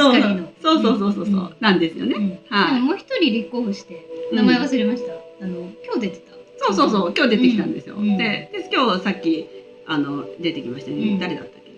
多分スコットなんとかスコットさん。で日本時間の多分夜中か朝方なのかな。に討論会多分開かれるんですよ。もう2回目が開かれるっていうことで、そうですよね。それで結果ジョーダンが当選したと。はい。ということでございます。まあそういうことが今なってますよと。はい、次。じゃあこの辺もよくて。これちょうど出てきてくれたナンシー・ドリューさんのやつが国会議事堂出してなかったけど、これちょうどよかった。じゃあ7番お願いします。7番。はい。7番でこのブログの。はい。これじゃあ読むね。7番。もう一つ茶番劇だという情報です。今日はナンシー・ドリューからのメッセージです。国会議事堂の上には何があるのか。あ、これ。ちょうどよかった。なぜ正面玄関が板で覆われているように見えるのか、疑問に思ってください。本物の陰謀論者の意見を聞いてみましょう。すべてを疑う人たち。このように国会議事堂の正面玄関が板で覆われているのに、どのようにして国会が開けるのでしょうか。そのために秘密に投票されていたのですね。そうです、そうです。もう全部茶碗ね。これですね。8番。次はネーテンヤフー首相の顔をお見せします。過去と現在です。やっぱりどう見ても本物とは違います。ちょっと話変わるんですけど、これ国会議事堂のここの、そう、それもね、これ足場、足場なんですって。これなんか違うんですか？そう、テスラコイルじゃないって言ってる人いるんですけど、これテスラコイルじゃなくて足場なんですって。このてっぺんにあるのが自由の女神だから、それの修復工事してて、その足場を組んでるだけらしいです。なんだ。それ聞いてみたときに、なるほどって思っちゃったんですけど、違うんだ。そう。なるほど。ちょっとね、そう、がっかりしちゃうんですけど、なんだって思っちゃって、そう、ただの足場らしいです。で、ナンシー・ドルさん言ってました。なるほどね。そう。顔。これ。もう全然すごい弱そう。めっちゃ善人顔になっ優しそうな人。めっちゃくちゃ。すごい凶悪面こっち。もうだって本当に悪いもん。もうこっち311とかのあたりの顔ですね。これね。本当凶悪犯ですよね。はい。めっちゃいい人だ。めっちゃ緩い顔になってる。確かに似てますけどね。で、9番。今度は逆に何人かの人たちが実際にお会いして確認しているカップルの写真を紹介します。そうです。ジョン・ F ・ケネディ・ジュニアご夫妻の写真です。急に子供話題なんですね。ご夫妻、これね、見ました。これ本物かなと思って。そうでしょうね。でもなんかでもキャロラインさんこんな感じの鼻とか鼻がご本人の鼻だなって思って。髪の色もね。ちょっとぼやけて。ちなみになんですけど、この下のやつなんですけど、その下のこの映像なんですけど、これね、よくね、出て、アヘなんですよ。これアヘなんですよね。これ顔だけ、この手はアヘの、顔だけ、画像修正されてるんで。これがよくいろんなところで出てるけど、これ偽なんですよね。はい。じゃあこれマーク Z さんとかは飛ばすんで、もうこれで終わりじゃないですかね。はい、おしまいですね。はい。そういたしましたら、じゃあ次金融系のお話に入っていきたいと思います。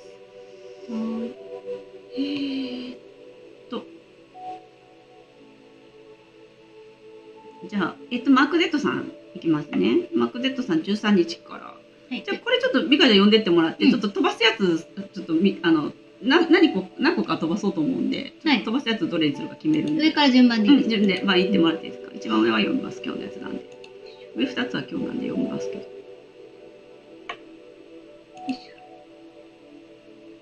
これは、昨日ですね。昨日の。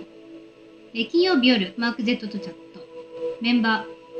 今朝、ミスター C が、イラクには RV でなく RI を実施すると言ってました。RI とは何ですか？ RV との違いは何ですか？マーク Z。RI とは、ディナールの切り下げ前の以前のレートに戻すことです。私の理解では、昔のレートに戻して、その間に起こったインフレ分を上乗せすることができます。昔のレートは約 3.22 から 3.30 ドル程度でした。過去20年間のインフレ分を上乗せすれば、4ドル以上のレートを正当化できます。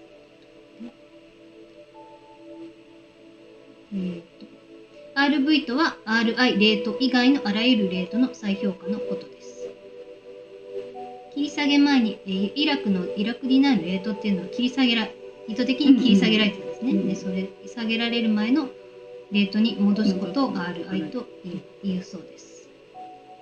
で、メンバー、償還センターの従業員に給料を支払うのは誰ですか？こういうオプション的な話題も。マーク Z、銀行です。ほとんどの人は兼業で、普段は資産管理の仕事をしている人で、両替が行われるときに手伝いに来ることになります。なので、ほとんどの人はすでに銀行で働いている人たちです。終わりか。もういいです。じゃあ、金曜朝。とりあえず終わりますね。金曜日朝、マーク Z とチャット。マーク Z、ミリシアマンは、イラクから資金を出し入れする国際手段が閉鎖されたと話しています。閉鎖されたのはウエスタンユニオン銀行と全員銀行。これはイラクの金融国境を閉鎖したようなものです。これは彼らが引き金を引くまであと少しということを示す重要な指標だと思います。以上。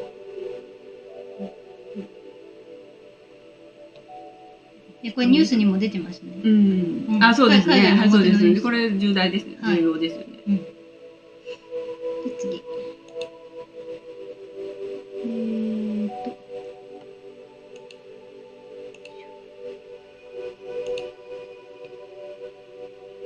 次、木曜の夜ですね。マーク Z チャット。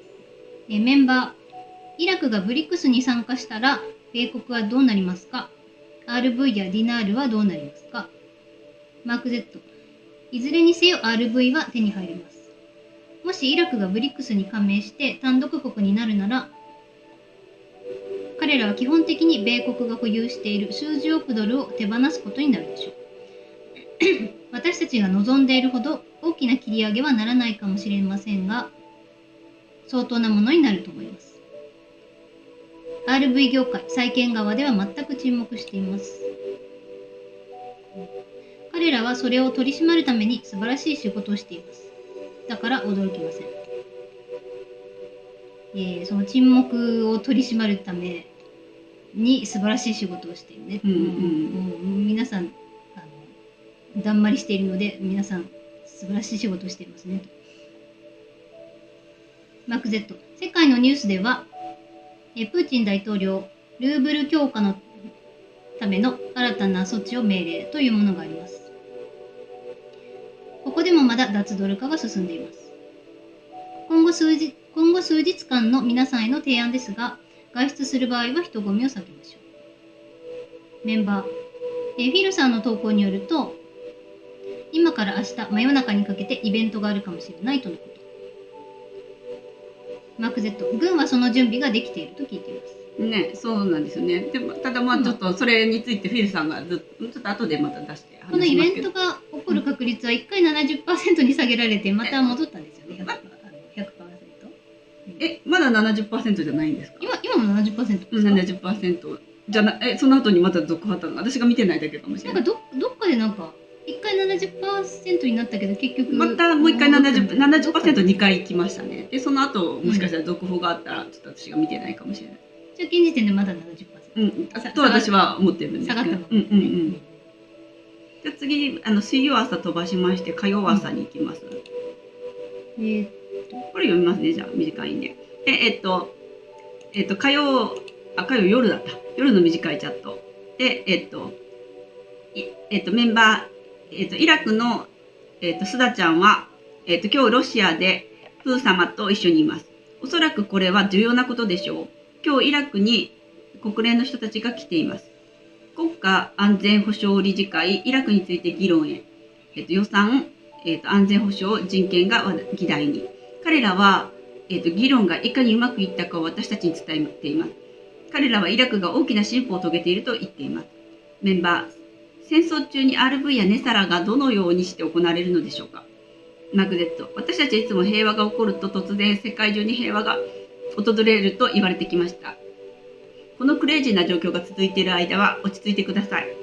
メンバー、ピンピーは今夜、米国中央銀行が依然としてイラクの資金を管理している、つまりイラクディナールにはまだ、制裁が残っていると言いました。メンバー、ネーダーはピンピーの言うことは正しいと言いましたね。でタイミングは米国次第だと。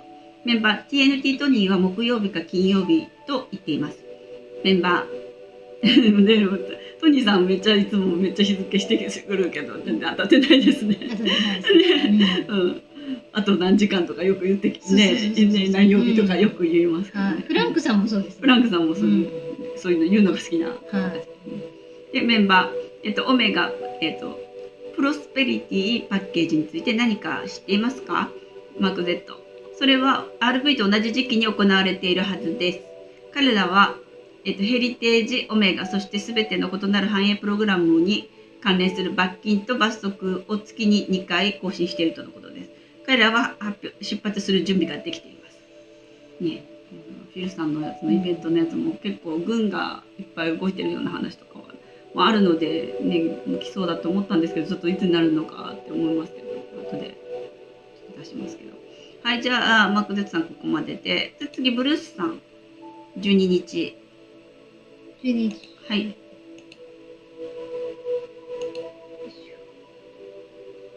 はい、ブルースビッグコール12日ですね。木曜夜。債券は米国のリノとマイアミで処理されており、この2つの都市だけで処理されている。数日前から38,000人の債券保有者が処理中だが、彼らが処理を終えるまでさらに10日から12日間かかる。保有者プロセスでは、債券の売却に伴う流動性を債券保有者に提供する。しかし私たちは債券保有者の手続きを完了するまで10日から12日間待つ必要はない。彼らはすでに何らかの理由で受け取るに値しなかったかなりの数の債券保有者を処分した。理由が何かはわからないが、彼らは資金を受け取るにふさわしくなかったので返還させられた。その結果、かなりの額が新しい米国財務省の所有となり、それだけで超大金となった。はい。やっぱりどんどん返らされてるんですね。そうですね。もらえない人も結構いるんです。はい。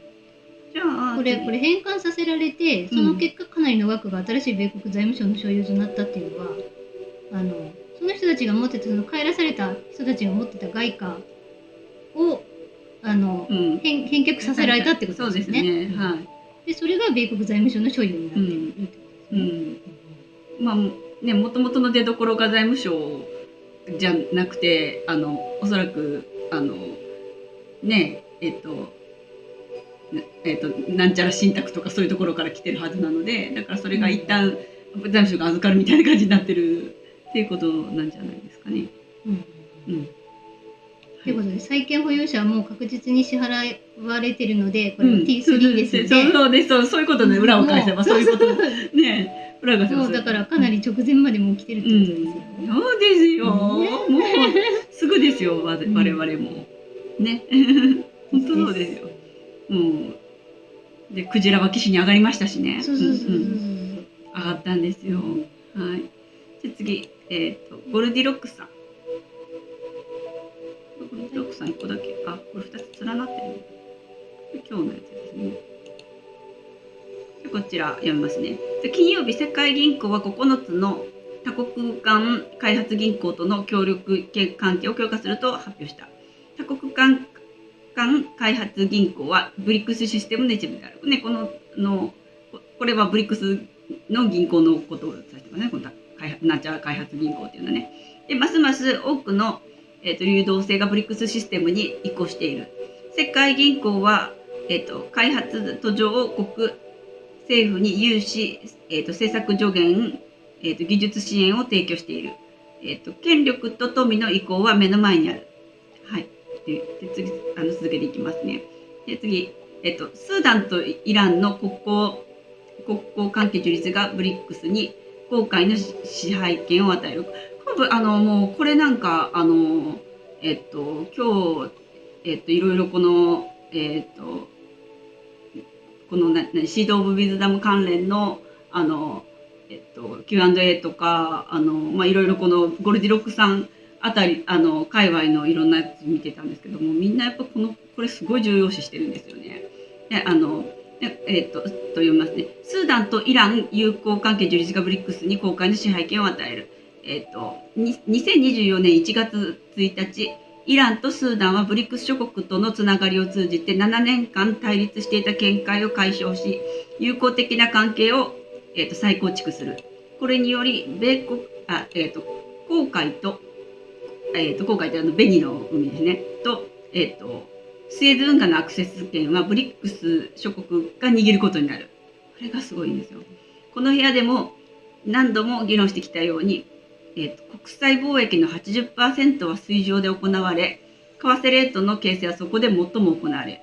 水を見ようということで。で、だから、要はもうすごい、その石油関連のその、輸出入とか、すべてその紅海の周りのスエズ運河の界隈っていうのがすごい重要な起点になるんですけれども、そこの周りを全部要はブリックスが陣取っていってるような感じになってて、だからもうブリックスが全部その石油のことも全て握るような形に今なろうとしているっていうようなことがすごい大きなニュースとしていろんな方が取り上げてらっしゃいました。はい。じゃ次、トニーさん。はい。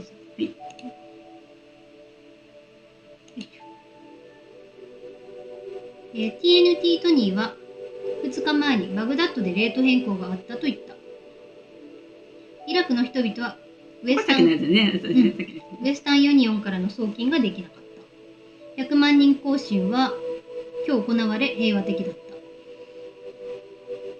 た。トニーはもし国民がまだお金にアクセスできなかったら暴動が起きていただろうと言った。だから何かが変わったんだ。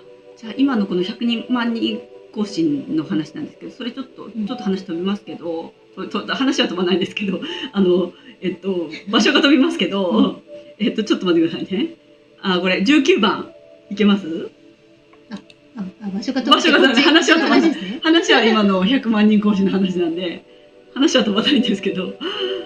少々お待ちください。はい。かなり下の方。19番。ちょっと待ってね。はい。ちょっと画像をイラクで多くの人が。そうそれをちょっと映像を出しておいてもらえますか？見ますね。これだけの人がこちらねサマンサ・モロートさんから、パレスチナ支援のためイラクのバグダッドのタハリール広場に大勢の人々が集まるということで、これイラクの人たちがパレスチナを支援するためのそういうねパレスチナ支援のためのいろんな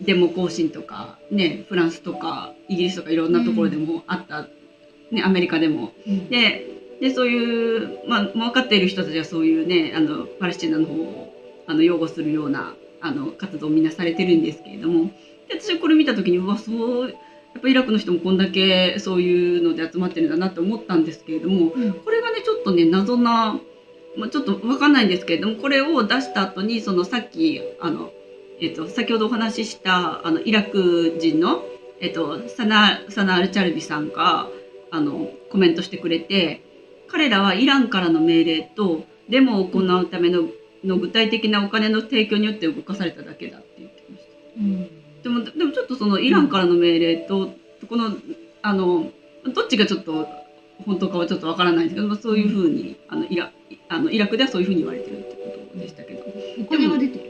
お金が出て集まってる、っていうことらしい。じゃあ桜みたいな。桜でここまで集まるかっていうのとこのニ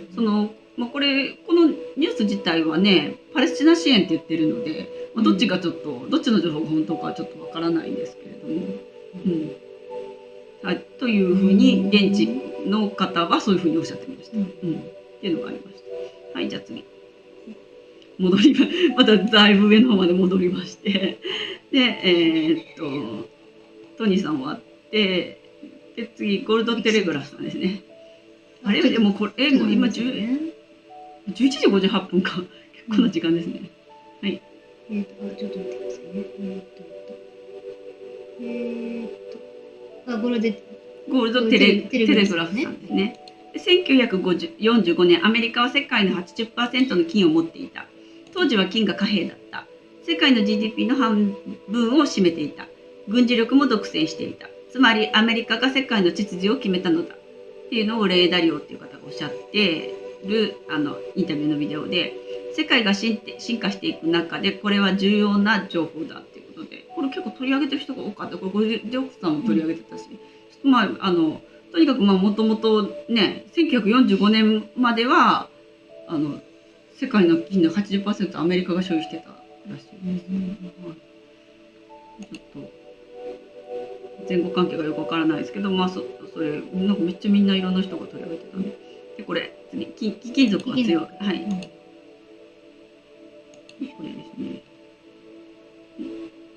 こちらが、貴金属はドル建てで見ると非常に強い一日となっている。金は1910ドルを超えているってことで、昨日ねすごい上がってて、今日もまだ上がってるんですけれども、ただね短期的にはすごいもう上がってるんですけど、一時すごい下がってたので、長期的にも3ヶ月とか6ヶ月とかのチャートで見ると、やっとちょっと戻ってきたなっていうぐらいな感じなんですけどね。一時すごい下がってたので、シルバーも同じなんですけど、はい。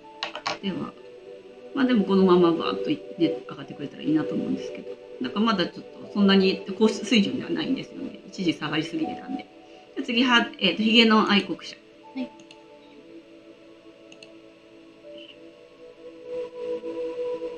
ヒゲの愛国者より、ミスター C とコードについて話しているのであれば、そのコードは値下げ下ら GCR 専用のものだ。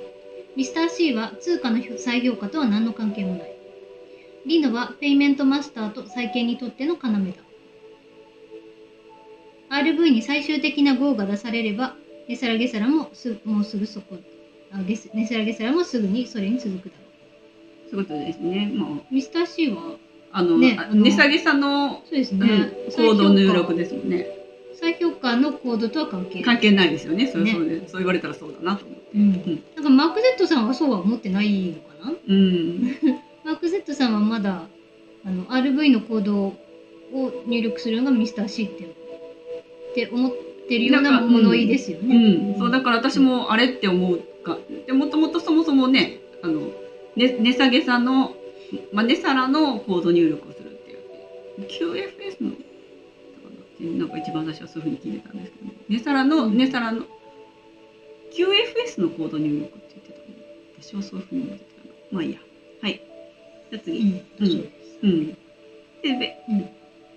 これで米国は XRP 使用開始にゴーサイン。こちら、ミニキュースターシップさんからの情報で、読みますね。速報、米国は金融機関や銀行が支払いに XRP の使用を開始することにゴーサインを出したということで、ね、すごいですね。支払いも XRP も、これはすごいことです。はい。大ニュースです。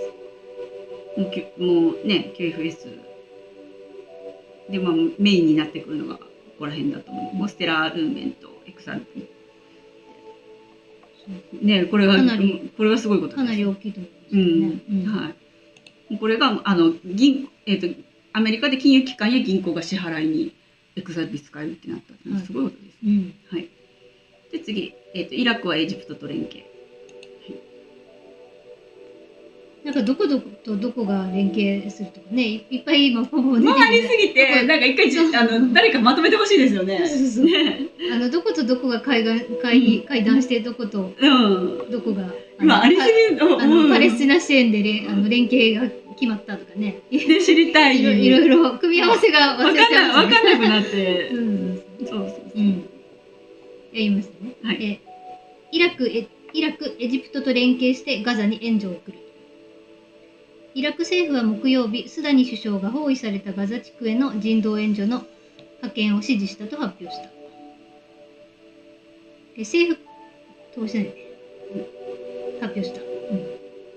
政府報道官のバセム・アル・アワディ氏は、医療、治療物資や緊急の人道的必需品をパレスチナ国民に届けるため、エジプト当局と連携して援助を送ることを決定したと明らかにした。ありがとうございます。イラクは新パレスチナということで。はい。じゃあ次。大体ブリックス諸国はもう新パレスチナ、そうですね。なのにインドだけがね、謎ですよね。これ絶対シナリオですよね。後々そのね、核がどうちゃらっていうイベントを起こすための多分布石なのかなってちょっと思ったりして、なぜインドはなぜか知らないけどあれなんですね、パレスチナ側じゃなくてそうなんです。クリストファー・ミラーさんとかにありましたよね。新一数なんですよね。なぜみたいな、なぜインドがみたいな。ブリックス諸国は他は全部新パレスチナ側なんですけどね、謎。じゃ次ウルビーいきますね。じゃウルビーもどれかとははしょっていきますね。一番上いきますね。これついさっきかな。そうね、これ新しいやつです。これお願いしていいですか。ちょっと省くやつ決めますね。いやみんな。南米コロンビアから本当に良いニュースが入ってきたよ。そう長くはかからないから。シャンパンを用意してね。僕らはフィニッシュラインに近づいているはずだ。みんなに神のご加護。ありがとうございます。じゃあちょっと一つ飛ばして次いきますね。13日。こういうような、南米コロンビアとかって具体的なその国名は出てきたのはここ最近だと今日ぐらいかなって思うんですけど、こういうような本当に良いニュースが入ってるよ。みんなストレス溜まってるけどもうちょっとだからねっていうような、情報が最近多くてね、そういう音声は大体そういう内容だったんですけど、そうだから今日のは、南米コロンビアっていう国名が入ってたっていうのと、あとブルースさんのところから具体的にねリノとマイアミで債券保有者が支払いが始まってるっていう情報が明確にあったので訳しました。信憑性があるなと思ってね、このグルビーのこの情報もね、なので訳しました。なるほど。じゃあ次ピノキオ一つ飛ばします。ピノキオ飛ばします。で現在ですね。そうですね。でいやみんな金曜日の朝です。とても良いお天気です。RV が差し迫っていることだけは伝えることができるよ。現在進行中だ。みんなが思っているよりも長い時間がかかっていて、みんながストレスを抱えていることは分かっているよ。けれどオペラは差し迫っています。そう、RV は来るので少し我慢しよう。RV は来るよ。体に気をつけて神のお恵みをっていうことでね、RV 来るよってずっと言ってくれてます。はい。じゃあ次、ドバイで通知がこれ何だっけな。12日。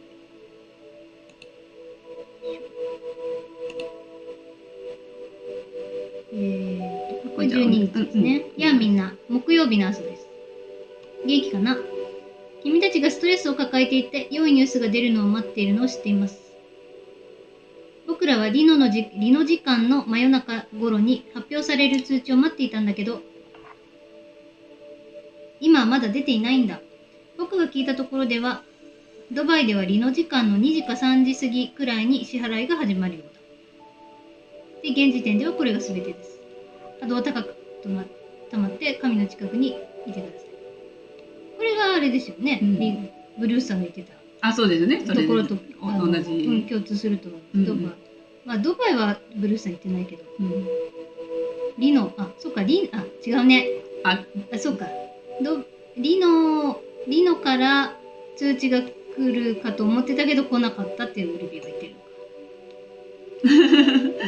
僕らはリノ時間の真夜中に発表される通知を待ってたけどそれは来てないと。でもドバイで。リノでじゃなくてリノ時間が基準になってるんですね。そういうことだね。リノ時間でっていうことね。さっきヒゲの愛国者さんもリノが要だって言ってたから、リノ時間が基準なんですね。リノ時間の夜中に通知が来ることを期待していたけど来なかったよっていう話。だけどドバイで始まったと。ドバイで始まりました。ドバイで始まった。ドバイで支払いが始まりました。ドバイとリノとマイアミで始まってますね。はい。じゃあ次11日ウクが幸福。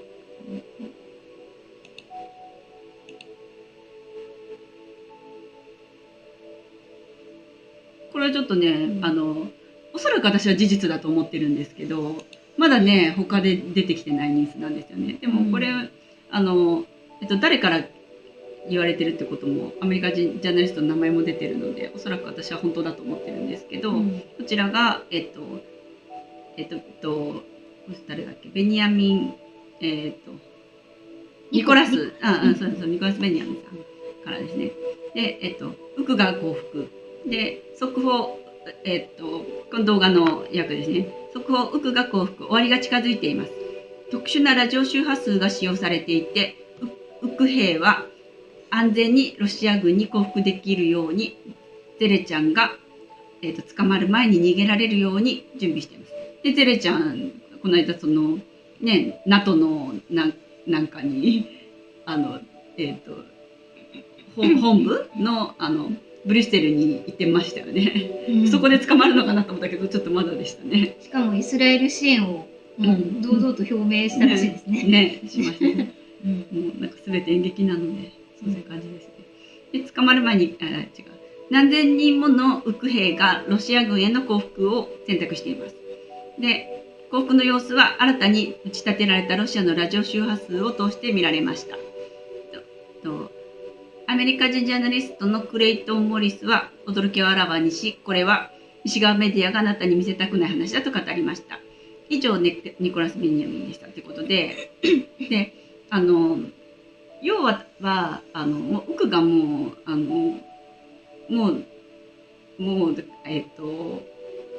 完全にこう負ける、勝ち負けでいうと負ける状態に今なってるわけで、降伏せざるを得ない状況になってるから、戦争屋さんたちが一室の戦争を仕掛けたっていうのはそれは自然にホワイトハット側が何かしたんじゃなくて、本当にそれは自然に起こったことだと、自然に起こったというか、悪い人たちが本当に仕組んだことだと思うんですよね。でそれが来ることが分かってて、そこと今実際にこう一室の地下掃除とかを始めたこととかっていうのとはもう全部リンクしてるけれども、実際におそらく、ウックがもう勝ち目ないから次一室で起こすってことを多分悪い人たちのは行っているっていうことだと認識してます。もうこっちはもう終わりですね。ウックの方はもう間もなく。はい。次、須田ちゃんモスクワへ。須田にさんもちゃん付け。ちゃん付けです。みんなもう友達で。ちゃん付け。みんなちゃん付けです。みんなお友達で。で、まあこれは些細な情報だけど。ね、そうですね。イラクディナール、アルスダニがモスクワへ。2023年のもうすぐ RV が登場。今日のイラクディナールニュース。RV 更新。そんだけですね。でも言ったよっていうなことだけですね。そうですね。言って何か話が出てきたやつのやつではなかったです。それもありましたけどね。ちょっと。はい。じゃあ、本当にもうすぐですよ。2023年。本当にもうすぐですね。RV。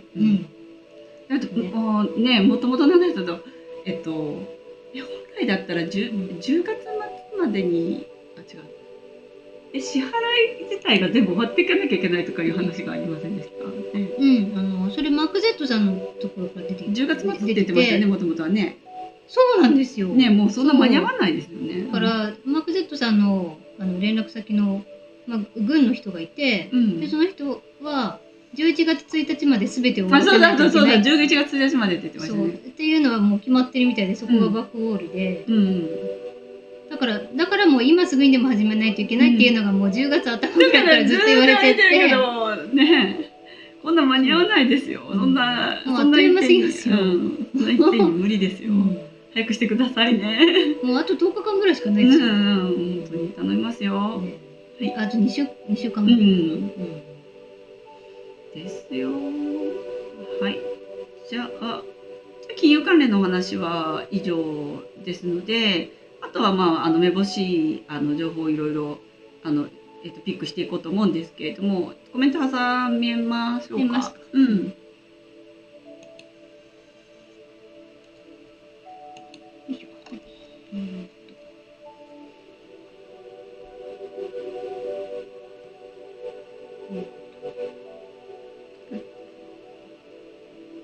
13分。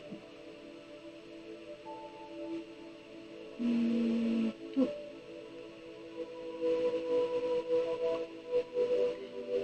ラクはアルブ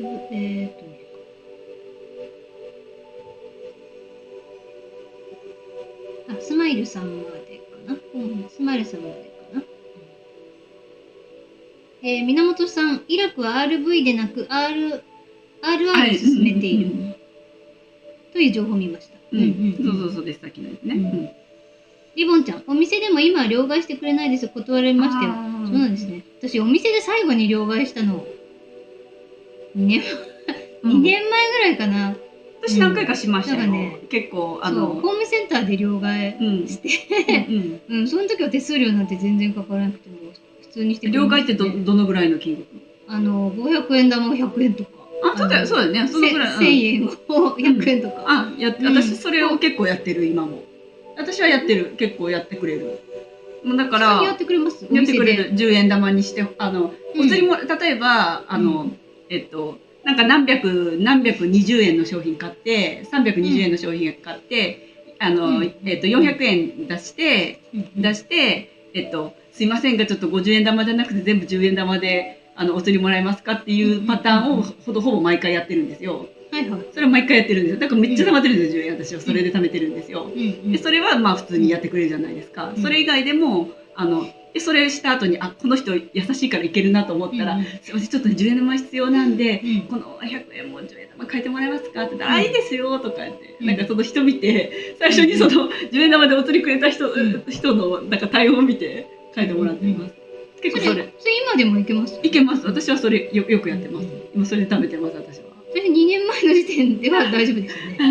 でもだからその人見て、そのお店の店員さんで、なんか例えばすごい快くしてくれる人とかだったら、なんかこう、私はちょっとお釣り10円玉で全部いいですかって言ったら、いいですよ、もうちょうど今10円玉いっぱいあったんでとか言って、閉めたもんだと思って。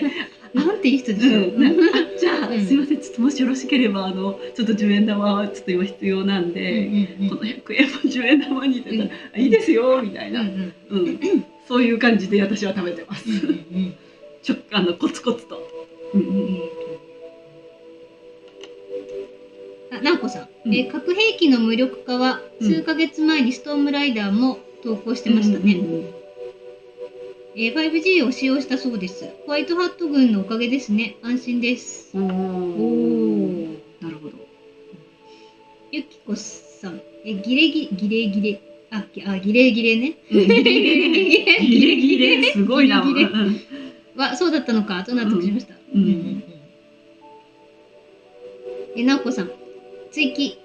5G を言わない方がいいかな。5人のじいさんは使い方により悪にも善にもなるとのことでした。なるほどね。なるほど、そういう意味でね。ホワイトは良い目的で的確に使用した旨を投稿していました。なるほど、素晴らしい。AI の解釈。タイパンさん。続き。アルファとオメガ、7人の天使と7つのキャンドル。7たす 7？エルサレムとパレスのチナのキリスト教。借金時計は常に専門的なものでした。それはニューヨークで行われ、その後オンラインになりました。億万長者の家族によって経営されています。1980年代から同じく。私の。だそうですね。その名前も読みました。アスコープさん。確かにスガノンって読めますね。スガノン。AI の女の人の声でね、スガノンって言われるとね、すごい受けちゃうんですよね。そう。ゆきこさん、タイパンさん、イーミーさん、かおりさんこんばんは。こんばんは。いつも情報ありがとうございます。かおりさんお知り合い？ちょっとわからなかったです。すみません。ありがとうございます。タイパンさん、源さん、イラクの RI は自分も見ました。マーク Z 氏の配信でありましたね。メンバーがミスター C の言葉として話してましたね。マーク Z 氏は切り下げ以前の昔の例と。シャーズナブルスさん、YG が階段でわざとらしくこけてましたね。それね、今日ね、めっちゃ出てましたね、いろんなところで、いろんな人が。あまなちゃん、ありがとう。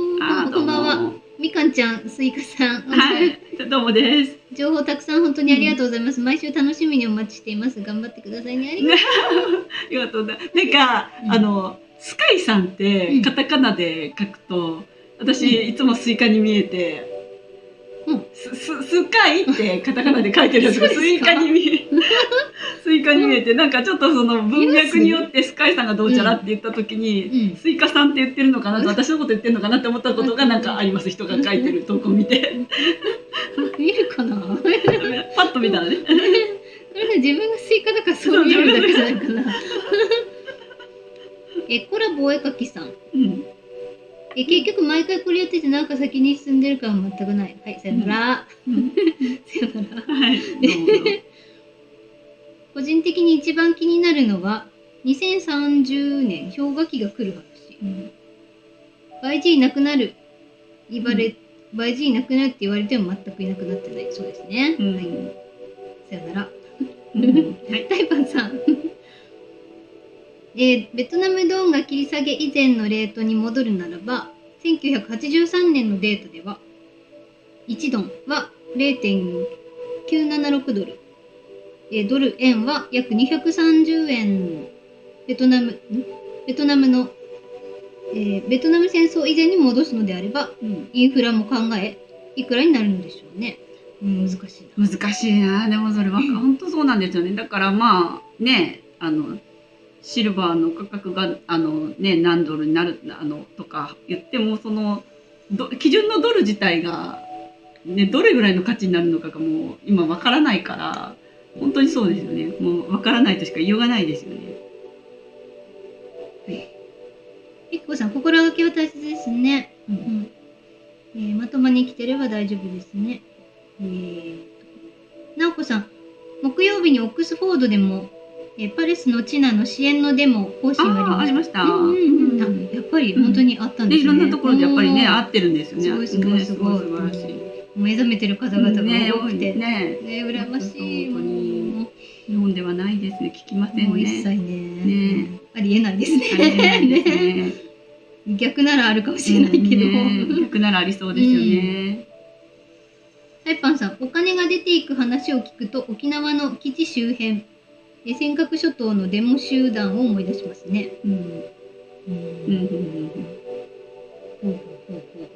要は愛さん、イベントのオッズ 100% と見ました。やっぱりはいはいはい。本当に私が見てないんだ。じゃあイベントが起きる確率100になりました。1回それ私見てない。見落としてる。リッキーワンコさん、悪縁アテンツタンカーメンとカオリ&ミカの顔立ちと重なってみますね。そうなんですか？悪縁アテンとツタンカーメンいるじゃないですか。はい人の。とカオリ&ミカの顔立ちが重なってる。そうなの？悪縁アテンの顔が思い浮かべませんね。パッとは。ツタンカーメンはよく見るけど。イーミーさん、中央銀行はイラクの空港に両替所を設置するように呼びかけた。これは RV にとって大きな前進だと期待しています。そうなんですね。スマイルさん、現金で買い物して小銭もらうのがいいですね。私もよくやります。そういい人だと思ったらね、もう一声やってみたらいいですよ。書いてくれますよ。私もよくその手使ってます。スマイルさん、62歳以上に償還金って日本でもあるんですか？どうでしょうね、まだわからない。償還金っていうのは還付金のことかな、多分。それは62歳以上でも、いやもちろんある、ありますよってその断言はできないけど、62歳以上なら絶対にあると思います。みんなだと思いますね。はい。要は水木さんが X に書かれてました。何をかな？要は愛さんの前のイベントのオッズ100っていうの書かれてたってことかな。ないですよ。フィルさん言ってないですよ。今見てますけど、1回も100とかは。イベントオッズのとこ。フィルさんの今ずっとさっきから見ててますけど、100とか1回も言ってない。あ、そうなの？さっきからずっと見てたんです私も。そのイベントオッズってかおりさん投稿してたじゃないですか。それは何%？一番最初が、私が投稿した時っていうのが一番最初に80から85%。それがでこれ私イベントオッズっていうのがなんかオッズっていうイベントかなと思ったんですけど、私この単語知らなかったからで後でオッズっていうのがその何起こる違う起こる確率のっていう意味なんですよね。イベントの確率が80から85%って一番最初に言って、それがこれが何日13日の3時55分で、それ以降 70% を2回言っただけで、じゃあ 100% は、ウィルさんの口からは1回も言われてないんです。だから誰か別の人が言ったのを了解です。ね、勘違いされた。それが分かってよかったです。はい。還付金、そうですね、払いすぎそうです。税金の返ってくる税金とか、利息とかですね。そうですね。それはもう年齢関係なくだと思いますけどね。還付金、呼び方は特に決まった呼び方はないんですけど。償還っていうと私たちがあっちの方のね、RV の方の償還を想像してしまうから。そうですね、返還されるお金っていうことで、私は還付金とか返還金っていうふうに呼んでるっていう、だけです。はい。以上です。はい、ありがとうございます。はい、そうしましたらまだちょっと時間がある限り、一応40分ぐらい終われるように一応目指していきたいと思います。はい、じゃあ、これですね、クリス・ミラーさんからいきましょうかね。14のやつから。10番。これ昨晩なんですけど、トラさんはアメリカ人をイス数から出国させた。で、速報ニュースが流れるのを待ってください。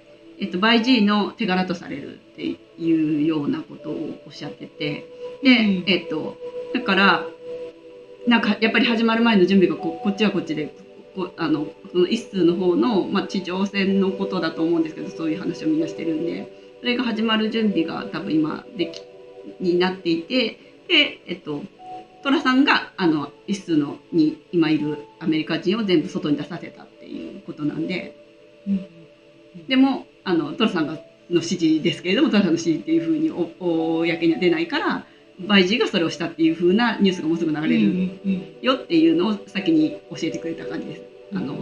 クリス・ミラーさんが。はい。じゃ次。これも言っとこうか。9番。はい。これさっきのやつですね。こちらもね、そうこれも、中国の王毅外相は。EU ボレル氏との記者会見でパレスチナについて、パレパレについて、非常にはっきりと述べた。パレ人は、直面している不当行為は、半世紀以上も続いており、数世代にもわたって計り知れない苦しみをもたらしている。この状況がこれ以上続いてはいけないということで、もう分かってる人はずっともうね、だから完全にもともとパレパレ人の人たちが住んでたところにいきなりね今イスの人たちが入ってきたわけだから、でも何にもただ普通のことを主張してるだけなんで、パレパレの人たちはね。もうだってすごかったですよね。もう最初、今のイスラエルの土地の場所って、もうほとんど全部あそこはパレだったけど、40年でしたっけ？40年70年どっちだった？70年だったかな。まあぐらいかけて、もうどんどん縮小されてって、もう今は本当にもう今ガザ地区だけしかなくて、もう本当に一角しかなくて、信じられない話ですよ。もう王毅外相はあれですね。お掃除対象ではないですね。そうでもう周様の腹心の方でしょう。はい。じゃあ次8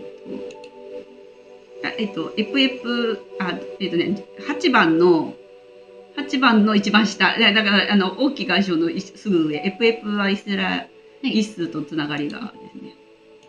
見ておきましょうか。はい、これも重要ですね。ジェフリー・エプは何人かの著名なイス人物とつながりがあり、なんだっけさっき言ってたギスギスさんギレギレマクスウェル、ギスギスなんか嫌ですね。ギスギスしてその父ロバート・マクスウェルはモサの同とつながりがあった。これでもさっきのやつに出てきた。そうですね。と親密な関係になった。2016年にひらひらさんから流出したメールでも彼女とリン・ロスチャ、そしてジェフリー・エプの仲間との興味深い関係が検証されている。エプは現在の一数国家を作ったロスチャの隠語って何でしたっけ？ロスチャ家とつながりがあった。多くの政治家たちから私は一数の味方だという声が聞こえてくるのはエプと彼の恐喝集金作戦のせいなのだ。ずっとだからそれをねモサの動画ずっとその恐喝集金作戦をずっとやってきたのでいろいろ人の弱みを作ってなんかそれのそういうのを握られちゃってる人たちが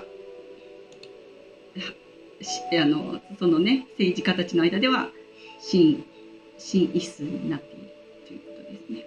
はい、じゃあそういたしましたら同じ8番の中での絵面のやつの上から1234こんな読めないから4つ目だけ読みます。新世界秩序は4つ目ですか？新世界8番の4つ目。はい。8番はいっぱいあるんですね。いっぱいあるんです。でももう全部読める時間はないので、これだけ読みますね。新世界秩序はエルサレムに設立される。これが第4段階の始まりだ。すべては彼に権力を渡すために整っている。偽のメシア。ここから先のアルアクサモスクに注目せよ。新しい神殿の創造が近づいている。ということで、だからエルサレムにその、ね、ニューワールドオーダーですよね。ニューワールドオーダーの拠点を作りたいからそれで今攻撃してってるんですよね。その場所が欲しくて。でもそういうことなんでもう本当にニューワールドオーダーの人たちなので基本的にはそういうふうに思っていただいた方がいいかなと思います。はい、次。もういつの間にか半過ぎてますね。そうですよね。じゃあ次、あと3つぐらいだけいきますね。3番、プー様、トラさんの耳。トラさん。3番ですか？ 3番。もうフィルさんのやつさっき言ったからもう読まないでみんな。で、3番。プー様、米国のメディアを読んでもまず無駄だ。彼らは頻繁に現実を歪曲している。で、トラさんの話を聞けば、米国のメディアの実態がわかるだろう。メディアは良いことを教えてくれない。プー様は直接の、なんか違うの開いてる。間違ってた。4番だったんじゃなかった。4番って言ったっけ、私。違う？間違えた。3番。3番ね、多分間違ったのが貼られてた。3番はね、これひらひらさんが貼られてた。いや、私はちゃんと飛ぶんだな。なんかね、変なのが残ってると思う。真上。こっちかな。うん。なんでしょうね。あ、これだ。これでいけましたね。なんかこうちょっと文字入ってなくてもなんかこう残ったりするんですよね、そのリンクが時があるんで。わかります。はい。で、プー様は直接の情報源トラさんの例に耳を傾けるように言った。そして私たち米国人とメディアは西側のフェイクニュースを引用しているということで、プー様が、ね、トラさんの例に耳を傾けろって言ったっていう、すごいこれ胸熱でしたね。そうなんですよ。で今ちなみにだから今プー様は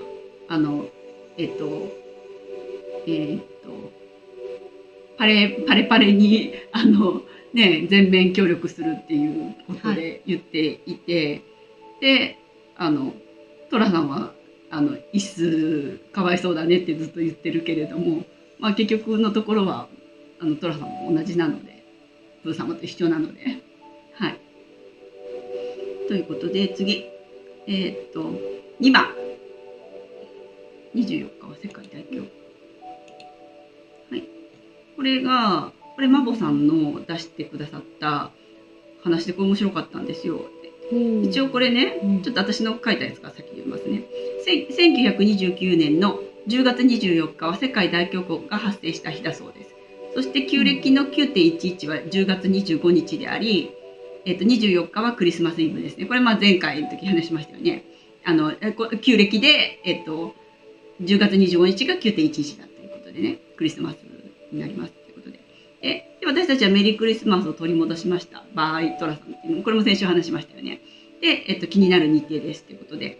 で、1929年の10月4日に世界恐慌の始まった日に始まったということで、で、株価が大暴落して、10月29日は悲劇の火曜日になったっていうことで、もしかしたらここなぞる計画があるかもってちょっと思ったりもしたんで、ちょっと気になる日程ですね、ここら辺もね。もうちょっと早く来てほしいですけれども。まあでも、株価の暴落からの、金融の、ブラックスワンは、RV とかよりも後っていうふうにフィルさんは言ってたので、私はそうじゃないかなとは思ってるんですけど、はい。じゃあ、あとあれですね。さっき後で送った、美香ちゃんに一番最後に送った。あと一ついきます、ね。それだけでいきます。ネーダーさん。ネーダーさんで終わりましょう。これ今週だった。先週だったかなと思って、ね、用意してなかったけど、さっき話して。これでラストですね。これラストですね。はい。イラクを RV させられるのはアメリカだけだ。もし明日アメリカがイラクにグリーンライトを出してくれるなら、イラクは世界で最も裕福な国になるでしょう。2、3ヶ月後に台湾は中国に占領される。ここですね。1% の支配者たちをどうにかする時が来ました。ね、ということなんですけれども、ここで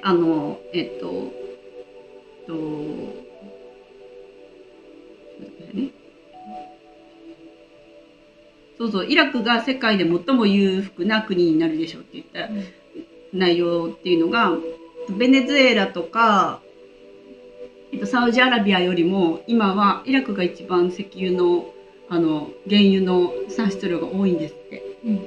ね、だからイラクが一番裕福な国になるだろうっていうことで、そういうもうだから RV が来たらもう本当にそういうイラクはもうすごいことになりますよ。はい。ということです。はい、じゃあ以上で、内容終わりにさせてもらって、あとコメント読んで終わりましょうかね。もう38分。さっき読んだばっかりだから。ね、それないですよね。あと債務時計の話とかも別に画像見なくても、あれもね、なんか7つのラッパの話が出てきましたよね。7つのトランペットの話が出てきたりとかありましたけど。そんなんないですね。ギスギス。ギスギス。ギスギス。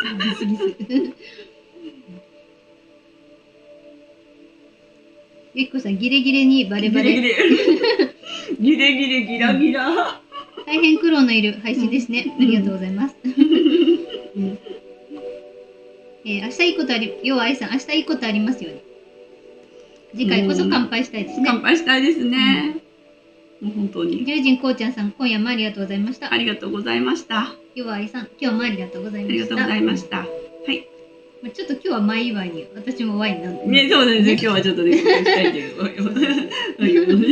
白ワイン飲んでました。はい。じゃあそういうことで今日は以上でお開きをさせていただきたいと思います。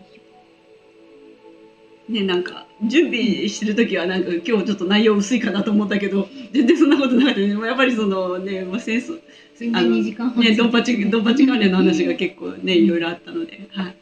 フィルさんがねライブしてなかったので思ったんですけど、はい。ね、ありがとうございます。ありがとうございました。イミさん、スマイルさん、ありがとうございます。ありがとうございます。はい、田中太郎さん、ゆきこさん、ありがとうございます。今日もありがとうございました。もう2時間半以上長時間お付き合いいただきまして、いつもすみません、ありがとうございました。はい、ではでは、ではこれでお開きにしますね。皆さん、さよなら。はい、おやすみなさい。おやすみなさい。失礼します。失礼します。めっちゃこれが